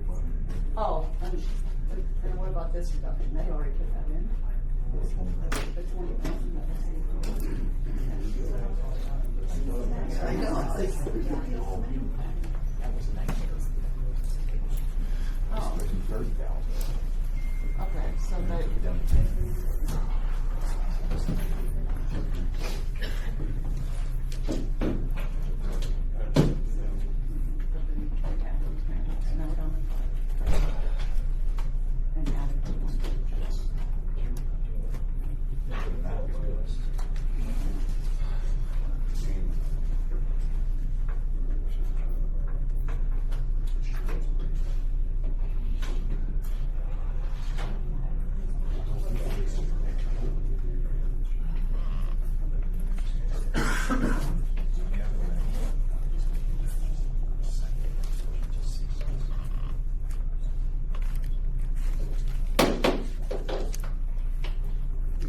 committee met in executive session to discuss matters involving employment, appointments, termination of employment, or terms and conditions of the employment, evaluation of performance, promotion, or discipline of a specific employee of the district. All right, piggybacking on that, I just, because that's a long statement, and due to the question that was asked, I just, for the people listening, for the teachers, the staff members, the administrators, I just want to speak on behalf of the board and say that we have no intention of furloughing at this time staff members. I just want to make that clear for any teachers, any administrators. I know the administrators took an interest and we're here tonight and everything.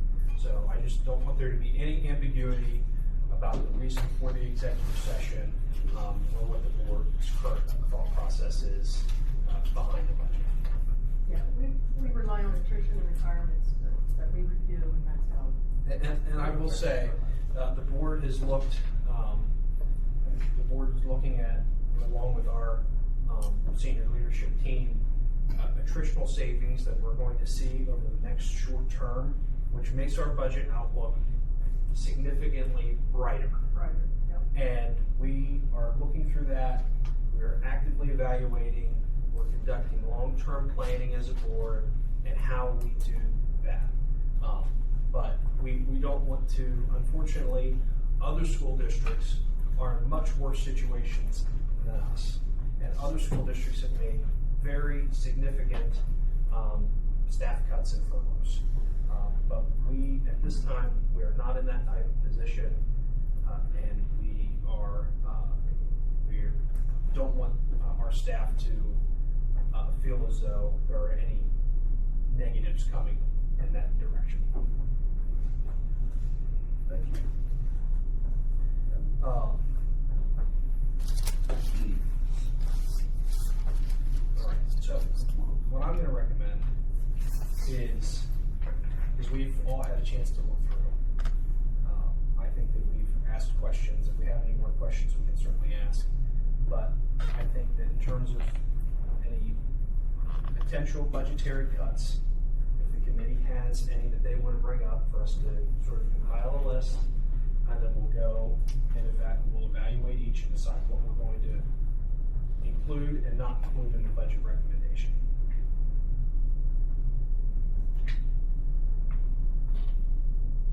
Donna, do you have any? I think that's a good statement. We'll compile a list. So Tonight? Yeah, I'm talking about now. Okay.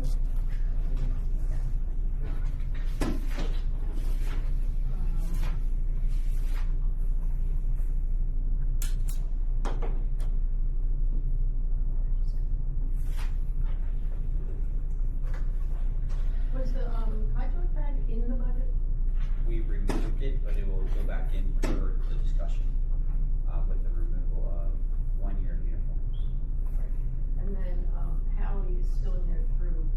Howie was 10,000 was left in for Howie for 2 months. Do you have any comment about that? Leaving Howie? Well, let's put Howie on the list. Well, for starting one. I think the one argument was. We're going to do the list and then we'll go through it. Well, so I'm just saying the hydro pad does not go on the list. And we also have the bus route. Regular ed route for the in-town. So are we making a list of Yes. what we want? No, we're making a list of potential cuts, and then we're going to go through and talk, as you said, it's hard to talk about each one line by line until we know what all of them are. So we're going to get a list of all of them that everybody's considering, and then we're going to go from there. So what's the first thing on the list? Howie. Poor Howie. We should say poor Howie. And, Yeah. and he's not Because you already cut him from 30,000 to 10,000. Oh, you want to keep him through December? Well, and he's not an employee, he's a contractor. So that's why we're able to say his name. The correct thing would probably be for us to refer to that as the substitute maintenance contractor. So I just put the name just so you can do the person. Because that doesn't sure. make it sound like we're firing somebody. So it is a forget how they word it, but yes, it is a part-time facility manager. So in the event that we decide not to keep the part-time facility manager, who else will do that position until, The full-time facility manager. I thought we got an extra one because the full-time one was busy doing something else. We'll back up. The request was to extend him for 2 more months to help facilitate, so some of the walkthrough or some of the floors, he's able to do all items that a facility manager can do between custodian, grounds. So he's flexible in using him over the summer along with the move to get significant amount of work that we need to get done over the next few months. That was why that we requested him to stay on for just the 2 months. And now we think we don't need that? I believe that's up for discussion at the moment. Nick, you think we don't need that? Why don't we go through the list like you had recommended earlier? All right, go and ahead. then we'll go through. So I gotta have line my by one. line. Now he's on the list. The transportation, regular, the intent amount for transportation. And that was 200? No, it's gonna be. Oh, we're just gonna do the. 60 to 80.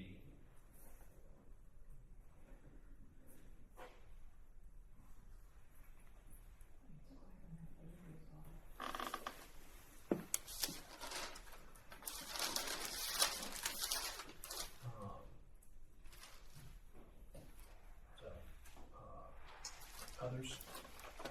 Do we have anything else, Tom, that we had already discussed? That's all I have from notes right now. We already discussed the other 2 athletic items, special ed and non-pub routes. I don't believe there's any from technology or high school.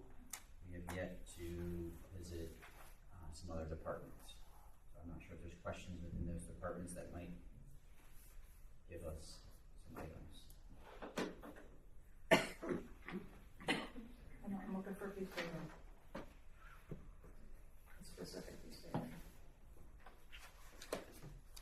What is, does Jeannie, do you have anything, Jeannie? No, Give us a commercial break, right? I didn't hear that one. Yeah, give us a commercial break for a second. I find this piece of paper.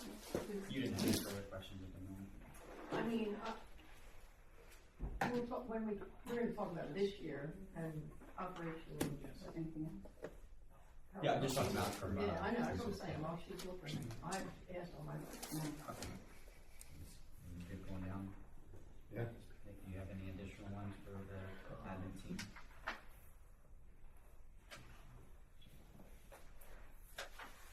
This is all in the discussion on. Well, we can clarify that if that's a mandated versus non-mandated item. While she's doing that, I have a question for you. Yeah. What percent, if you could approximate, and you might not have this number, what percentages of the purchases in this budget would you categorize as one-time? It's a hard question to answer as a percentage standpoint. I would say most building budgets are 1-year usage. Even the software we use is technically on a year-to-year. We have the opportunity to change, obviously, if it's a long-term one. So I would say most departments that you're going to see are a one-time use opportunity. But is there anything big, and maybe the admin team can think through their departments too? Is there anything like that we're getting this year, that we're going to get this year, and we're not going to get next year? Like an example that I'm thinking of is the curriculum. Right, stuff. that I do, try to do on a 3-year cycle. So from an audit perspective, we have to be careful because we can't necessarily purchase stuff this year that's going to be integrated for next year. They have to be formalized within the budgets and purchased with next year's dollars. Any this year's dollars that are unused goes back into the general fund. The board gets to reallocate those as they see fit, and their budgets reset. If they don't get to use those purchase now to save later, that's not how an audit works. You have to use today's dollars for today's budget, next year's allocation for next year. So Yeah, what I was just thinking through is the long-term planning of like what is in this year that we probably won't see as a recurring cost in future years. So there's a few things like in my budget that I can do a 3-year contract for. I know Tom wants to do. They're still gonna be It's more still or less allocated perpetual. out through the year. They're still mostly perpetual, the 3 years you're most likely going to renew those. Yeah. The true one-offs are mostly equipment purchases, like large equipment purchases, such as the lawnmower, or I'm trying to think, the high jump pit would be one, that would not be an expense for next year. Items like that, that would be the ones, without having the itemized list of what those equipments are, those are just the ones we talked about that are on the top of my head. Trying to think if anybody else had large equipment purchases, so Al or Judy, you have better memory than me. It's like 2 years ago, we replaced art tables at the high school, but Yes. they won't get replaced for 20, 30 years. We just purchased new furniture, so that's not something we're gonna look for, but that was like a construction project, so just equipment would fall in that category. Any consumable, obviously would not. Courtney, Joey, Andrew, Eric, can you think of anything that relates to Mr. Lovell's question? No, I was thinking the same. I think all of our codes are pretty much general supplies, which would be consumable pieces. Right. There's very little equipment that's been purchased, and it's usually on an as needed if something breaks to replace The it. only thing I can think of was the kiln for art, but that was a while ago. That's not even in this. That That's a one-time That's a good purchase example. But that was facilitated through the project. for the building project, right? Because they needed a kiln. Right. But that was a But there aren't other predetermined- things like that in our building budget. A lot of the stuff we did purchase went through the building project, so like the cafeteria Yeah. and all the Correct. upgrades and all that, it was in that box. Correct. So, I guess the only thing I can think of that might fit this category is like in the English department, they wanted to replenish a couple dozen copies of a novel that they use, so that will last for a couple of years. It's a couple $100. It's not a tremendously large purchase like buying a kiln, but that's maybe the only example I can think of in my budget.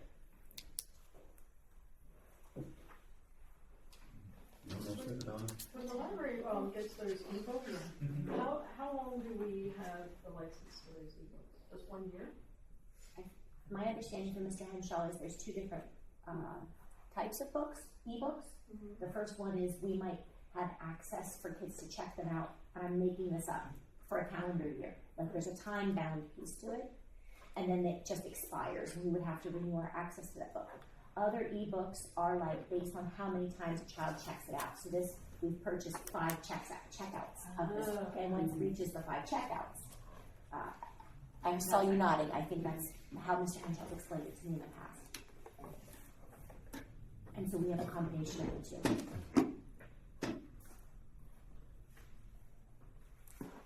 And they're only going to ebooks now, right? In the libraries, they're not going We to. have not purchased any Physical in books. secondary. Yeah. Yeah, but elementary, there's still books.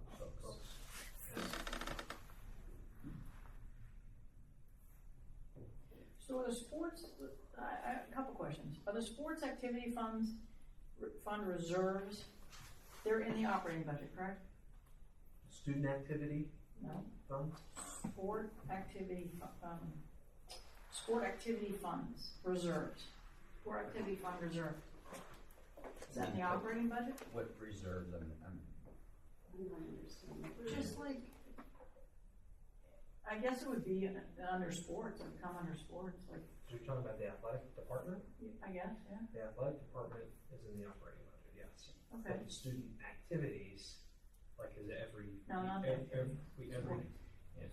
so all athletics is underneath the general operating budget. Right. So, with that being said, what's that current total right now? Do we know? What their operating budget is? No, what their balance is.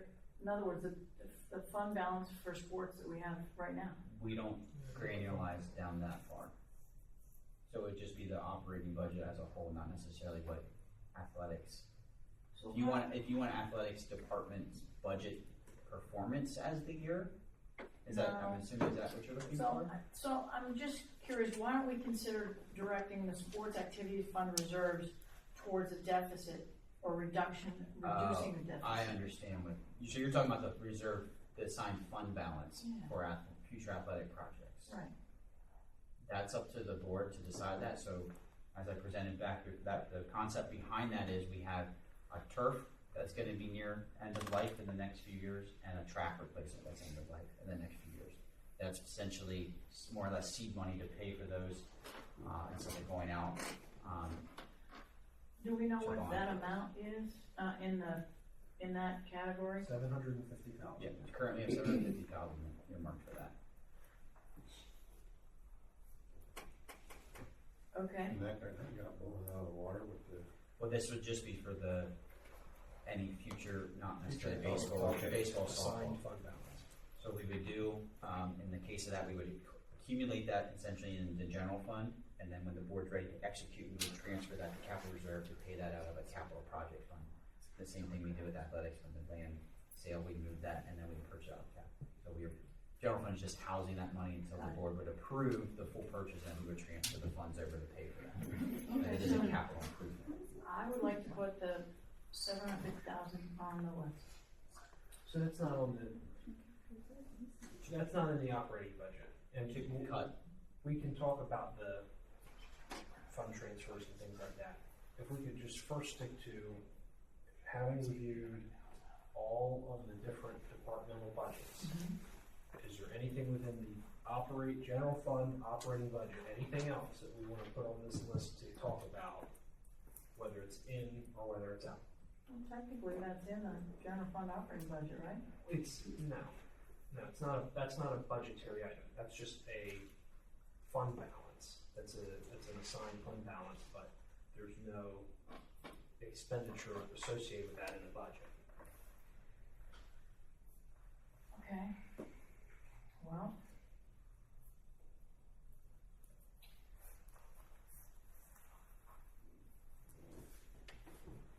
I'm not really good with, you wanna get the new high jump, right? And you're gonna do that by not letting. I think that's for safety, but I've proposed a revenue source that's actually, it's double the amount that we would spend on that high jump. Right. Is the uniform deletion.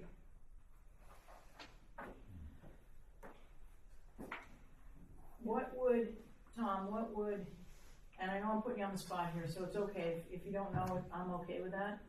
You can maybe get me the information later, but what would 2% of the, school budgets at the elementary, middle, and high level be? What would that get us? I would not have that. I have to Okay. get back to you on that. Okay, that's fine, no problem. So 2%. I'm trying- 2% of the total budget? Of their All individualized. categories Of their individualized school budgets. So for I'm trying to think elementary, small, middle I'm school, trying to- and high school. The three levels, elementary, middle, and high. I don't have it now, but it That's wouldn't fine. be too hard to compile. That's fine, no problem, To send out. no problem.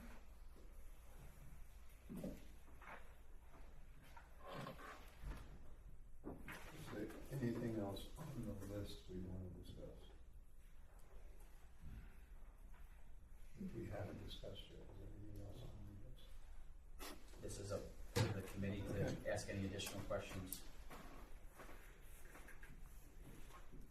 So are you going anywhere with that question? Well, depending upon the amount, and I don't know what that amount would be, and that's fine, we don't have to have it today, we can find it later. But I'm looking to see where we can pull some money from to try to reduce the deficit. You mean outside of salaries, though? Correct, yeah, yes. So I'm assuming, I'm hearing that you want the end result to be a 2% reduction across the three buildings. Well, I'm just looking for that. I don't know how much that'll be. It may be really not enough to do anything with, and so therefore I wouldn't be interested in the end. but not knowing how much it is, So salary and benefits is 62. I'm not looking at anything to do with that. Right. Our debt is 9.5%. Tuition's 8.7. LIU is 5.5. Transportation is 4.8. Utilities and fuel is 1.5. So the remaining is 5.1% of the total budget according to this handout. That's still accurate, right? Yes. So it would be 2% of the 5.1. Well, no, because that 5.1 is across all budgets, not just the building budgets. Yeah. So we have, obviously, transportation has some supplies, technology, special ed, business office, superintendent, system superintendent. They all have some piece of that 5.1%, not necessarily all the 3 buildings bear that. Well, then, okay, that's a good scenario. So what would be 2% of administrative expenses? Not salaries, not salaries. So 2% of just essentially every budget would be a better scope, in my opinion, if that's the number you want. So we would have maintenance and transportation, tech, special ed, business office. We could go 2% That from would all work. of them. We could look at that. I could have It that. does not affect salaries, is that correct? No, that would just be their essentially supplies and equipment, dues and fees. Okay. So we don't, it's hard to do this because we don't have a lot to work with. You know, you have your contractual agreements, so you can't touch them. You know, and when it comes down to 5% of the total cost, then you got a small amount of money to work with. It's exactly like what Dr. Moyer said. Or I know we've been doing a lot more professional development. Do we have a lot more that we plan on doing in the coming year? We have some math professional development with the new ELA curriculum. There'll be professional development with that. We're doing some leadership professional development. I didn't up the budget on that. I can certainly take a look at it. I didn't know if it was something that was going to be. It's an area I hesitate to pull too much from because we want a quality staff for our students. Yeah, I know the elementary school is going to have new curriculum, so you're going to need. I just didn't know if it was going to be more, if it was going to be the same. But you said I kept it the budget level the same. funded. I Okay. didn't add anything to it. Okay. Yeah. And just back to Donna's point, that's just the nature of school districts. They're very restrictive on what the board has essentially authority over. The 2 major things is obviously the itemized individual budgets, which is a small amount of the total, the contractual obligations, and then the tax base or tax increases. So other than that, there's not much that's not mandated either by state, federal, or local entities that we must provide here as a public education. So we went from 3.4 to where are we at now? As of the May 5th, it depends on which tax scenario, anywhere from 2.8 to 2.3. Now that's subjective to what makes it in or out of this discussion. Correct. Yeah.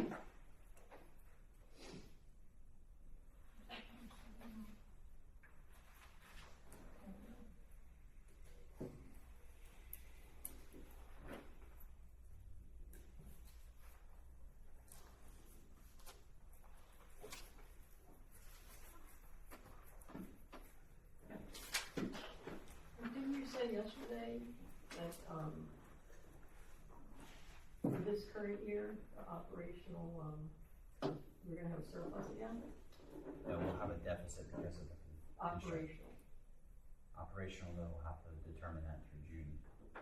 Well, you should be able to project right now. Average available.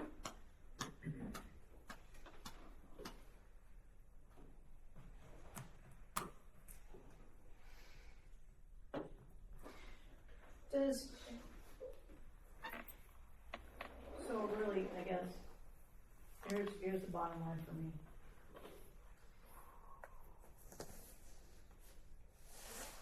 We're looking at, no matter what scenario you pick, whether it's 0% increase for taxes, 1% increase, 2% or 3%, any of those scenarios, you're looking at least $2.3 million surplus. Deficit. Deficit.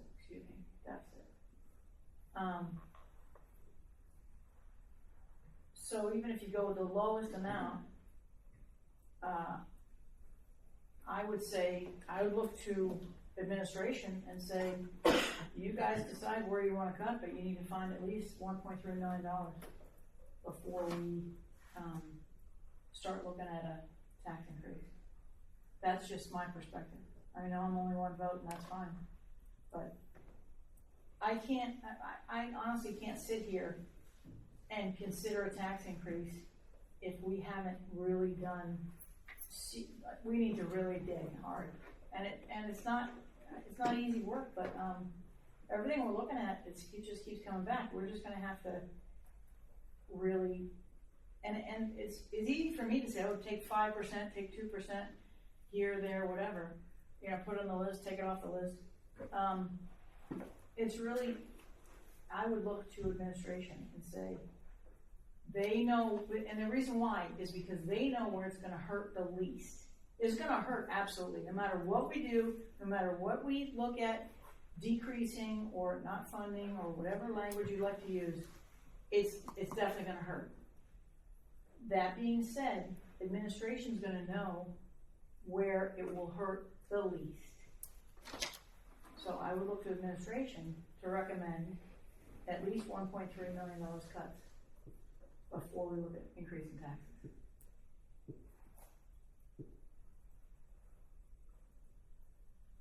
That's just my perspective.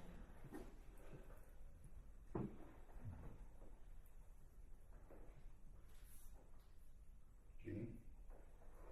I thought you said yesterday that we were going to potentially have a operational surplus for this current year.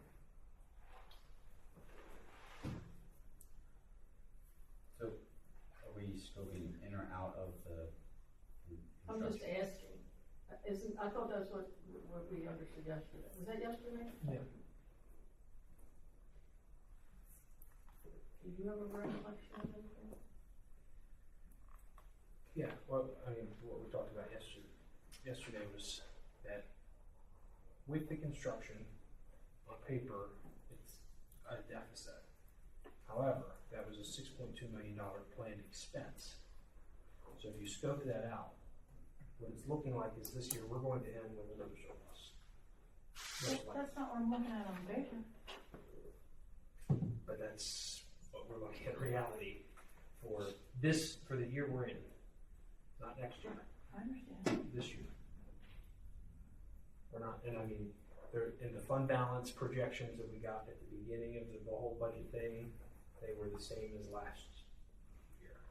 So I don't think that the administration was projecting a deficit when we started this budget.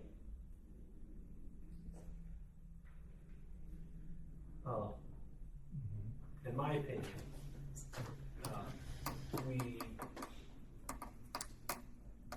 I've done 2 budgets. This will be my 3rd. The last 2, we've had 2 audits since I've been on the board. Both of them ended in large surpluses. $3.2 million, $1.5 million, which was last year. I think that it's difficult for me to justify tax increases when, despite the administration's early on projections, we end in a completely different direction. And we end with a surplus. And it's looking once again like it's going to be a similar case this year. We're not going to end in the over $1 million deficit that was projected and planned when the budget was done last year with a 0% tax increase. Well, more enjoyable to hear what you just said, but it doesn't match with the paperwork that we're given. But if you look at the actuals and the budgets for the previous years, they don't match. Correct. They don't match. So just, I know you're saying it doesn't match, but it hasn't matched. Well, I understand, but as of last year, we had investment accounts that earned us over $1 million, I believe. I mean, correct me if I'm wrong, Tom. If I say anything that's wrong, please correct me. But I think we had extra income from investments that I think it was $1 million or more. But we're not going to see that this coming year because most of that money was the money we set aside for the new building. But that, we still are gonna see it in some form, because we've still had some of this we've been spending down. Because Jeannie and I needed some clarification on some of the items that we were going through. And we came and talked to Tom, similar, I think you did today. I just got papers that So- you guys had from the last two meetings. I Right, weren't here. so we came in to get some clarification, and that's where we landed. So that's where it's looking like operationally, we're not gonna be in the over $1 million deficit that was budgeted and projected last year. So what is it looking like then? Based on the conversation yesterday, it's looking like similar to last year. I don't understand this. This is, how come it's not matching with the paperwork? Because Tom very conservative in his budget. Well, no, that's a good thing. Conservative is a good thing, but you're saying $1 million, right? Is that what you're saying? I don't want to put it out as a promise.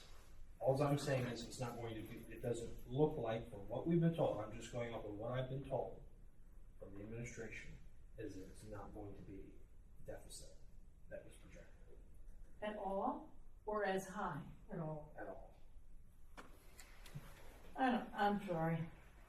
I'm following along, but let me check my sugar and make sure, because this is not making sense to me. I don't think she knows what year you're talking about. Sorry, Nick. I don't mean to interrupt, but I think we're not. So it's the year that we budgeted last year. It's the year we're currently sitting in. Right. We've asked Tom for projections. Where are we going to finish out this year? Because that helps us to think about, okay, what type of shape is our fund balance going to be in as we plan for the future? Yeah, I got that. Tom has always been hesitant and reluctant to tell us because he doesn't like to tell us one thing and it end up being another, or he doesn't project. And he doesn't always know complete funding from the state. Right, and there are things that can change after the year's over while they're going through the audit. But Jeannie, Al, and I kind of pressed them yesterday, and what we got was what I'm telling. Okay, then maybe you guys should make up the list, because it sounds like you guys have more information than I do. I mean, I don't know what to tell you. What do you want me to tell you? I mean, I did get the information that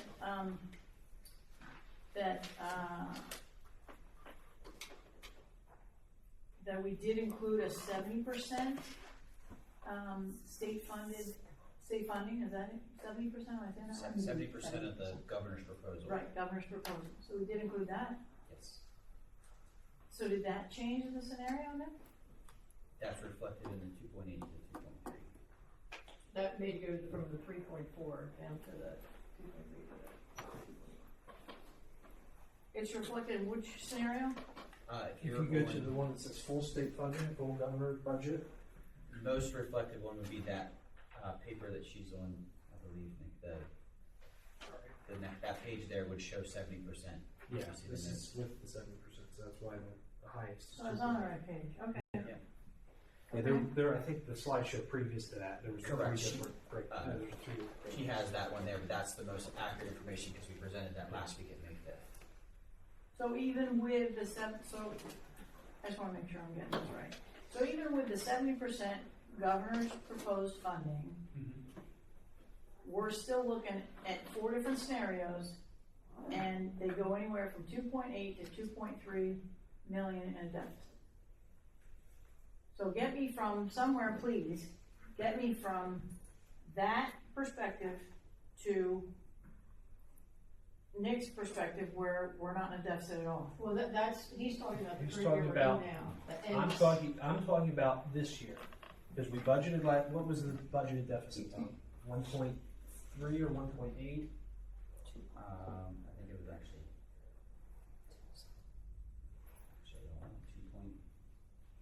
It was around $2 million. Okay. That we budgeted as a deficit. What I'm saying is, we already, that was the budget we approved last year before you were on the board.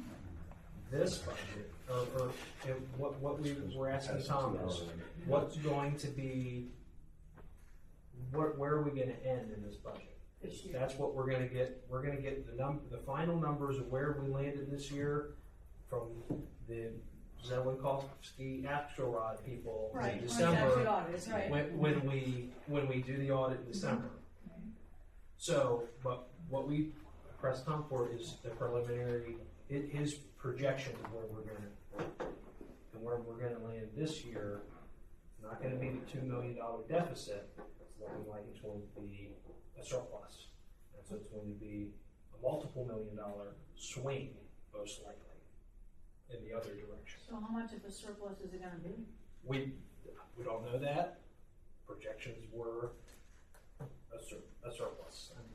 We won't 1.5. we won't have numbers until obviously the year. So we have a situation here where we got, Don, do you understand why he doesn't know, or why he's reluctant? There are a lot of moving parts. I get it. We don't know what our state subsidy is going to be. We're taking a educated guess at that. So as a result of that, if you're looking for something definitive, Karnak does not have a crystal ball here. Right, I got it. based on what we're seeing and hearing, some stuff's gonna have to play out, obviously. But, you know, I was not at that meeting yesterday. I'm going off information that I'm hearing from you two, three, that we're probably sitting better than we think.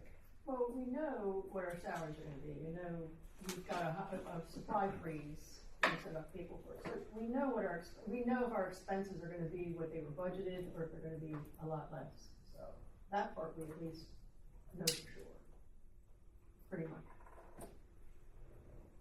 That's why I think he made his estimated projection with that information. So at this point, I mean, we're at a place where we need to, you know, let the admin know what we think we should do and the recommendations to the committee. Do you wanna pick two scenarios to take to Monday's board meeting? Yes. Well, do we wanna pick whether these things are in or out? Yeah, he needs that, you need that. I would say for ease, we'll just go real quick. I believe it's the high jump hit with the proposal of uniform being reduced. Yes. Yes. Okay, so that'll go through regular ed and town rep. Gina, I'm gonna go back to you first. Okay. Alright, for safety reasons, I think we should. Okay, that's a yes. No. For regular ed. Then town route for transportation. I think we should, it's just for safety purposes. I say no. So we have 2 and 2. Time. Who's the tiebreaker? I think Judy should be. My recommendation was to tie, you present it to the board and let the full Right. 9 majority choose. That's just my 2 cents on it. If there's a tiebreak, if there's not a You unanimous. should break the tie. It's not my decision. We're not gonna set that precedent. It's not my decision. I'm not a board member, so I'm not gonna make it. Okay. So, if the committee agrees with that, we'll just showcase it in and out on scenarios. That makes sense. We also need what the tax scenarios may or may not be. So, or if we're changing any of the governor's proposal or any other revenue, Don, what tax scenarios would you like to see in this? You just wanna do two, right? I would suggest not doing more than two, then it starts getting some. You know, it's ridiculous. Well, that's because none of them really put a dent in the projected deficit, that's a lot. Yeah.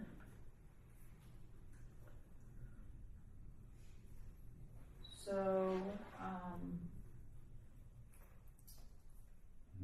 if we're only picking two, then I'd say 0 and 1. But I don't know how these numbers are gonna actually work out, because you're telling me we're not gonna have a deficit, and these papers say completely For different. this year, the year that we already budgeted a $2 million deficit. Just like the year before, we budgeted over $1 million deficit, and we ended up with a $1.5 million surplus. And the year before that, similar budget, we ended up with a $3.2 million surplus. So It doesn't, for whatever reason, and I can't explain it, I'm not a school administrator. That's the way that it is working. are we leaving contractor, Howie? Oh, I tried to see through. Howie, is that in the mix or out of the mix?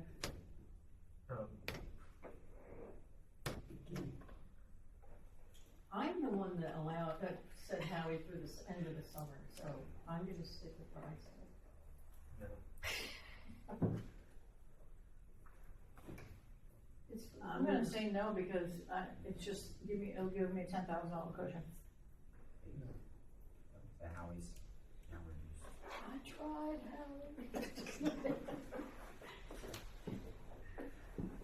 Was there any else on the list that we just? No. Okay, we just need to go around, I guess, with the tax scenarios, if there's anything different besides the 0 to 1 that we proposed. I think 0 with a $1 million capital reserve transfer That, to the general fund.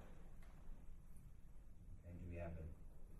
So is that two different things you want voted on, or you're just saying No, 0? I'm saying, I think that with the 0, we should do a $1 million capital reserve transfer to the general fund to balance it. Is that legal? That would take full board action. But not unanimous consent. It would be. I think it board takes action. 7 of 9. I have to double check Is that. that a roll call for it? 2/3. 2/3. Yeah. I think it's 2/3. We'll have Yeah. Dave, we'll check with Dave. But yeah, I do believe it is a 7. 2/3. So with that, let me ask you this question. If that is on the table, do we, in the future, is there a requirement in the future to pay back the general fund, that $1 million? It's all We're district giving- funds. It's all district funds. We have 2 buckets. We have a general fund I and we get have a it, but I capital didn't know reserve. if there was like policies in regards to that or So practices. The implications, if we move money back, if there is a capital project that we need, those funds may or may not be available because they're now used to balance the budget. So if we do have a large capital need, that money would not be available for the district to use in that fashion. And if we do have a $1 million+ surplus this year, we can put that towards, Is that the case? whatever. I'm sorry, but What she just said. can you repeat? No, I mean, if we have another $1 million surplus this year, we can use it to offset. That's up to the board to decide. I don't get to decide. We as administration just recommend. So do you have a change, or do you still want to do 0 and 1? Just do 0 and 1? Well, I mean, what do we have in the general, excuse me, what do we have in the capital reserve right now? 6.2 or 3. And a large portion of that would be for facility. Half of it's for the facility grant. So what do we have unassigned in the capital reserve? $3 million. How much? $3 million. Roughly, yes.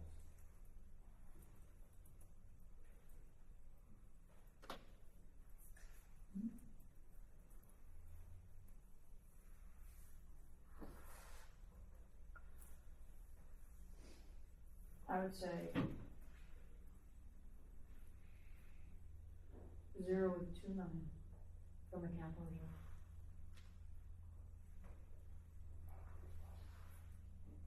Well, it's still give you $1 million cushion. We're just looking for options of what you want. So we're not doing the 0 and 1, or? I think everybody, I'm just taking everybody's input and we'll Okay, collectively just narrow it 0. down. I'm not gonna repeat it again. 0 or 1. I mean, 0 and 1 million. Oh, the 0 and the 1 million. So no 1%, just a 0 and a 1 million Correct. is the only scenario. Correct. My God. How is that I guess choose the majority? There's 3 different competing. 1% and 1 million. I said there's 3 different competing, I guess, scenarios. I guess choose the majority. What do we have on the table right now? You have. Right now it's 0% with a $1 million transfer to capital projects. Stephen and Nick that's the proposal from them. Okay. Well, And what was Jeannie? Jeannie was I back thought to we the were 0 doing 2 1%. percentages, so I said 0% and 1%. Nobody's doing a 1%, nobody's doing 2 scenarios anymore, is that what we're saying? I thought we were taking 2 scenarios. That was the recommendation. That was a recommendation, but the I'm the committee only gets to one that decide. followed that. Correct. but Donna said 0. Which then she No, she changed to said- 0 and 2 million, I believe. So that wiped out her 0 to 1. I got a great idea from you now. So I just need to see, Donna, are you in with the 0% with $1 million transfer instead? No, I'm in with 0 with 2 million from capital reserve. And 1% is the other option. Oh, 0 or 1% is the other option, that might be my misunderstanding. You said 0% and 1%. That's because I follow directions. I mean, you got, in the proposal that you had, was there 1%? I only put forward the one proposal. Okay. Zero That's what I thought I percent with understood. $1 million transfer. It wasn't a 0 and then the separate one was 0 and 1 million. That's why I thought I understood. Okay. So what are our 2 scenarios that we're We have one scenario, Alright. 0% with a $1 million transfer out of capital projects back to general fund. Well, that's what we can recommend, but the board could come up with something different. That or, is- right? That is correct. Or they kick it back to the finance committee. I would recommend that we Don't kick anything back to the finance. we would have to then advertise for a separate meeting in June and another one in May for budget. Not knowing what the full board is going to do. Obviously, what I proposed is what I want to do. Not knowing what the full board is going to do. Do we want to give them another proposal so that we don't have to have a special meeting if it's voted down?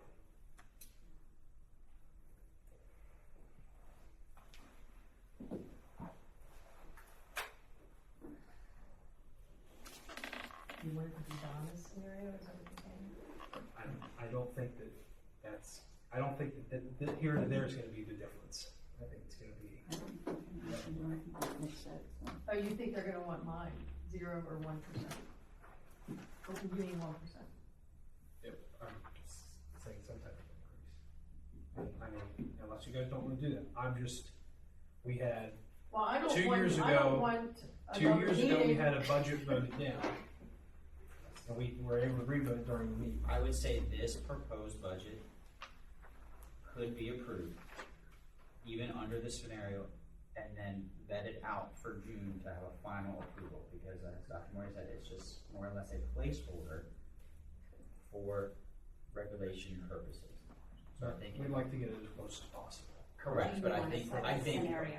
if there's not agreement, I think just a formality we could get through and then come back for June, Right. just so we didn't have a special session. I So think we'll that pass- just has to be. They can give input explained. and then we'll do our June meeting. Correct. So we don't We'll have to pass have it through. another finance. But this is our recommendation. Correct. Okay. That's agreeing and understandable. I'll present this and then explain it to the board that they can recommend a follow-up in June and any changes and give it to the committee to work through. Okay, we're all good. Does anybody else have anything else to say? No? I have a motion on the floor. So moved.